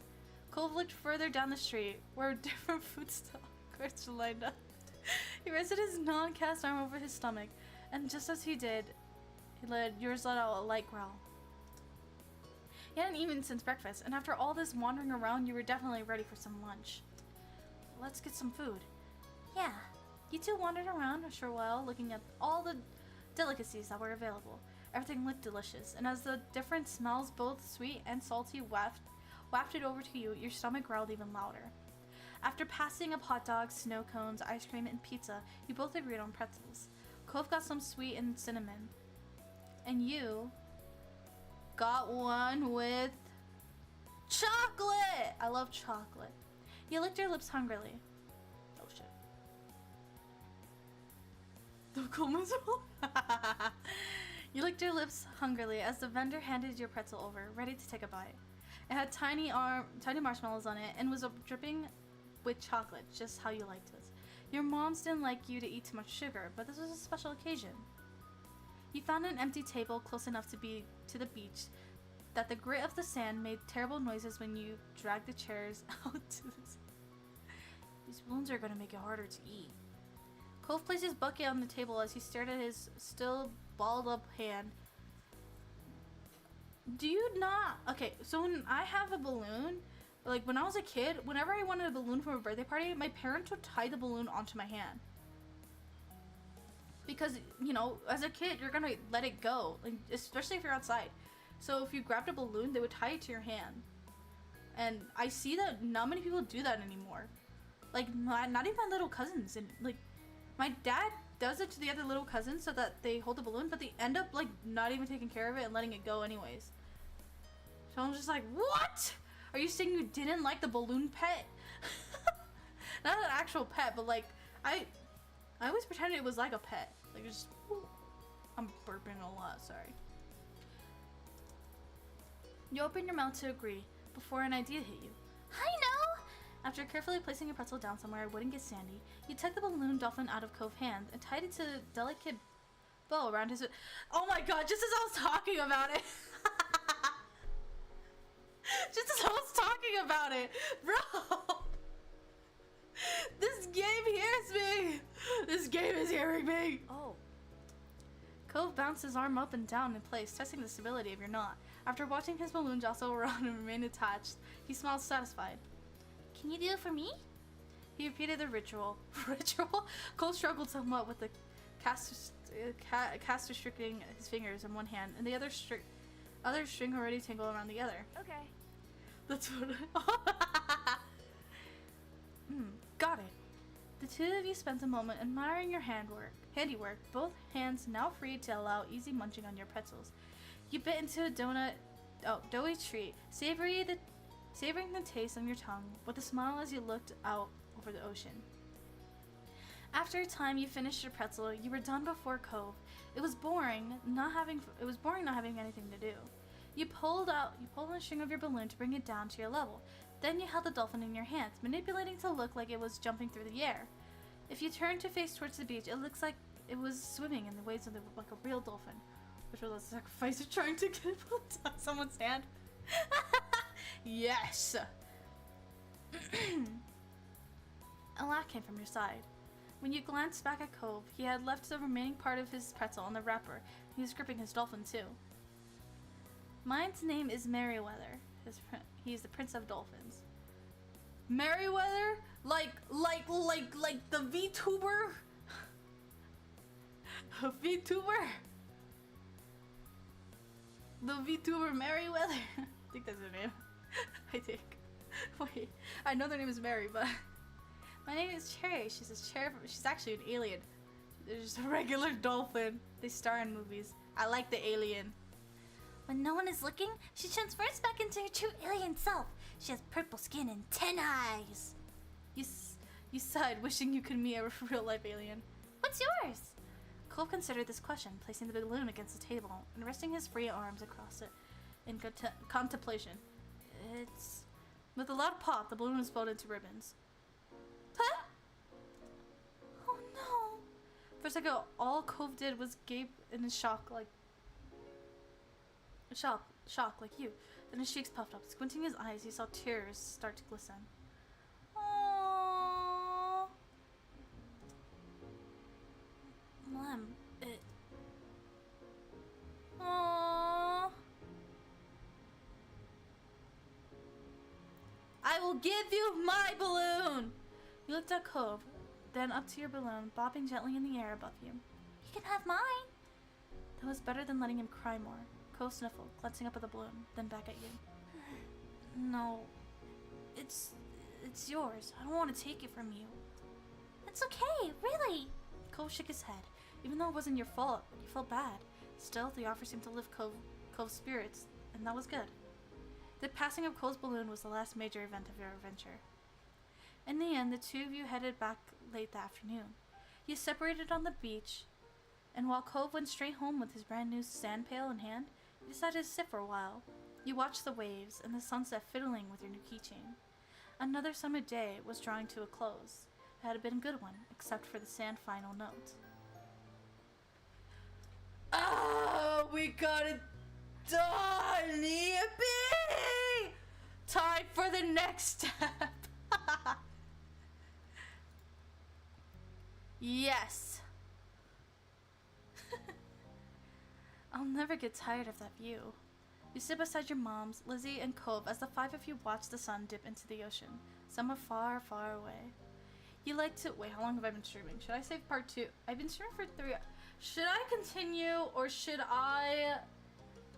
Should I continue, chat, or should I save it for next stream? This is a real question. This is a real question here.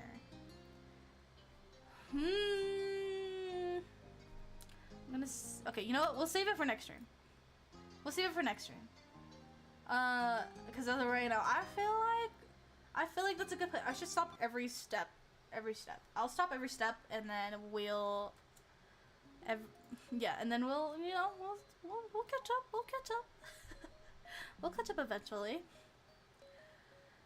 But so far, I'm really enjoying the game. I really like the story so far, and I find it cute how the characters are interacting, especially Cove and Lem.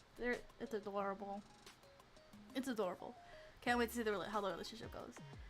Is it weird that as a visual novel person, as much as it's like a YN moment, I don't feel YN moment, you know? I'm like, that ain't me. I feel like it's just another character that's supposed to be me, but like, I can't see it as myself.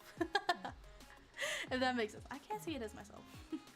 Not scared about your reaction will be once you see yours. Does he get buffer? Wait, now I'm curious. Darn. But the thing is, my thumbnail says, oh no, he's hot. So I technically have to continue it till... Oh, man. It's fine. we'll continue it next week. Because I don't want the stream to be too long, you know? Because if I make it too long, then I doubt anyone's gonna watch it fully. So if I cut it up into pieces, I think it's better that way. So we'll end it off at step 1. And then step 2 will be its own stream. Then step 3, then step 4. And then, yeah! I guess if you find someone else, does he get buffer? Does he get richer? This dude is rich and he's buff.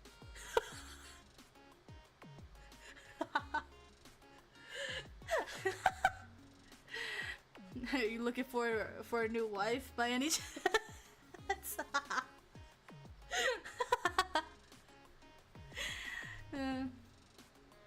I mean, I just stopped on Mr. Holden now. I was fangirling over his voice for like a good 2 minutes, I think.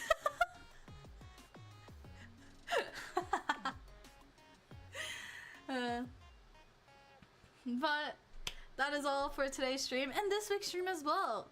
I will be trying to figure out how to rig a model in the meantime. But that is all for today. And this week. If you're a new subscriber, I hope you stick around and welcome to my beautiful army. You guys are the little guy on my shoulder. It's a little asset. This is how you guys look like. Welcome, welcome, welcome. I want to say when I hit 1K, I will upload a new cover as well as a little custom Valorant game where I play with you viewers. So, yeah, if you want, you know, to custom, you know, you can try and help me bring it out by, you know, liking the stream, showing that I'm an active streamer to YouTube, and I'm gonna be showing more up on other people's recommendations. If you like the game, I'll be excited for the next stream. I hope to see you there. I salute. Overall, a great game so far, so excited for the next step. I'm so excited. I'm so excited. I'm so excited. I'm so excited. I didn't expect it to take that long, but, you know, not gonna lie, I'm looking at the thumbnail and I'm just looking at Older Cove and I'm like, bro. The artist did him good. Bro. Right? I know. Oh my god. Oh my god. Older Cove. Oh my god. He's looking mighty fine. May I just say, bro? I can't wait to see it. I can't wait to see it. In total, there's gonna be 4 streams of this game. But I'm excited. But the more higher the steps go, the more older Cove gets. Therefore, the more I can't do a guy voice. I'll have to sound like this or something. Hey yo, baby girl, what's up?